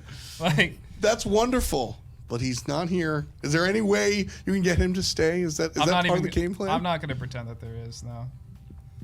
Small chance. Small chances. I like where Venenu's head is at. Always looking to the bright side of things. But Ven, I mean, these have been two pretty crazy back-to-back sets for you, especially the Space Station one. So kind of just take me through it. How's your mindset and everything been going with this transition over into Splyce? It's a lot more better, or it's a lot better. Everyone's like more supportive on like what I do and like very keen at like making or like telling me the mistakes I do and stuff like that. And like I pretty much just play whatever like fits in. There's nothing like we go into it like set by set like, oh, you're playing that 100%. Yeah. Like I think on SSG before it was pretty like I was playing this guaranteed and it was easy to ban out. But like on this, I pretty much it's just like open God pool like it used to be before, which is nice for me. I know he's sitting next to you, so you're gonna have to be nice about it. But I mean, Kabam's been kind of a stand-up coach for this team for a while. SSG, a much different situation. Does the coach make a big difference for you as a player? Yeah, for sure. Having a good coach, having good support, and everything like that, like the supportive side of it is pretty important to me. We talked a lot about the Baskin edition, but you also got Screammmmm involved as well. That's a really, really big addition. Talk to me about what the new jungler brings. He's a machine. He just has a lot of ideas. Sometimes it takes a little bit of filtering, I think. Because he's very much a positive looker at things. Like he's like, oh, this character does all these things really well. It's like, right, but they also do like stuff poorly, and like it's sort of tempering those expectations. But he always looks at the good in every comp, which I think is beneficial to me because I'm more of a negative-sided thinker. So. Aren't we all? Well, Yeah. I mean, overall, though, watching your guys' I think, setup in the drafting phases from start to finish of a set, do you ever have, like, a designated game plan going into things, or do you just have picks that you're expecting the enemy team to take and then trying to make adjustments throughout the draft for them? The thing that we found that works best for us, and it's not necessarily true for everyone else, is having sort of like a flow chart. You come up with like a bunch of different scenarios. The easiest one to figure out first is usually like your worst case, and then you like keep building up to what your better and best cases are. So you're always planning for the worst early, and then you're like, oh, it's not that bad, and then you get better and better. But going in with like a solid draft, like it's impossible because they can randomly choose something, or like we haven't seen them for like a week and they lost. So usually people are going to make big changes from like a loss. So it's not solitaire, right? Yeah, exactly. Definitely the opponent to deal with. Last question I wanted to ask you was the future of Splyce. Baskin's not going to be around as much as we joke or buy him steak dinners. So as a team, both, one, do you have anybody on the mind? And two, how do you prepare for that knowing that your solo laner's kind of in limbo? How do you play those games? So, it is of my opinion that it is much easier to find someone who is a closer replacement to Baskin if we are showing that we can win games. I think Baskin was the only choice moving forward that would give our team the potential to show that we're really good. Screammmmm and Ven are very much momentum players. I think losing the SSG set would have been bad. It would have been bad. So I just wanted to secure wins and give them momentum, and then we can find someone. They don't have to be as good as Baskin, but we needed someone as good as Baskin to get us started. Ben? Yeah, I agree with that for sure. Thank you. All right, well, thank you for your time, Venenu and Kabam. Really crushing it. Congratulations on the win. Thank you. Back to you guys on the desk. Always fun to get a chance to hear from Kabam, one of the premier coaches in the SPL for sure, but also just a genuinely funny dude. Absolutely. Not wanting to give anything away was Venenu as well about who the replacement might be. We all have some thoughts about who that replacement might be, but a very important win today for Splyce to continue this momentum. Without a doubt. Let's take a look at the standings so you can see how it impacted them, moving them closer to that number 6 seed, now just one behind SK Gaming with plenty more games to play in comparison to what SK has done so far. Splyce in great position to end up hopefully making it to the mid-season invitational. As now I'm all of a sudden feeling like Splyce has been playing better than any team in the league. I don't know why. They're so but confident now yeah, that they're they just like man. kind of right here. They're I'm everywhere. I'm feeling where's my good. massage? Like Can I get Splyce a is massage? There we feeling go, good. yes. I mean, everything is working well for them. And at this rate, they might be returning back to High Res Expo That's right. pretty soon. You too can come to High Res Expo. You'll see these guys there most likely. Go to highresexpo.com and get your tickets now. Maybe Kabam will give you a massage. I'm not going to sign him up for it. Okay, doesn't sound like it, but trust me, if you got lucky enough to get a massage from Kabam, it would be feeling really good because I'm feeling pretty solid right now. A little deeper. Yeah, Ven still needs some work. Of course, you guys might need to work on your in-game look at home as the Splyce guys take off, I suppose. The Luminous Bastet skin now available. I imagine Scream will be scrimming with that very soon. Possibly. He loves Bastet. That's basically all he played in Season 4 outside of the Fenrir and the Robin. Yeah, those are kind of the Scream mainstays there. You know he's hitting up that extraterrestrial chest right away, as you should be at home. So thanks so much for watching our Monday edition of the SPL. We do not have a broadcast tomorrow, but on Wednesday we've got our patch notes revealing Oleron, the newest god, coming to Smite, and then Esports Weekly right after that, so make sure you tune in for that. And then Thursday, Friday, we've got a full slated schedule for you. So take your break tomorrow and come back Wednesday for a lot of great Smite game and info and all that kind of good stuff. From everyone here at Skillshot, thanks for watching, and we'll see you Wednesday. Peach it. The SPL brought to you by Titan Forge, Hi-Res Studios, INAP, Respawn, Steel Series, Alienware, Skillshot.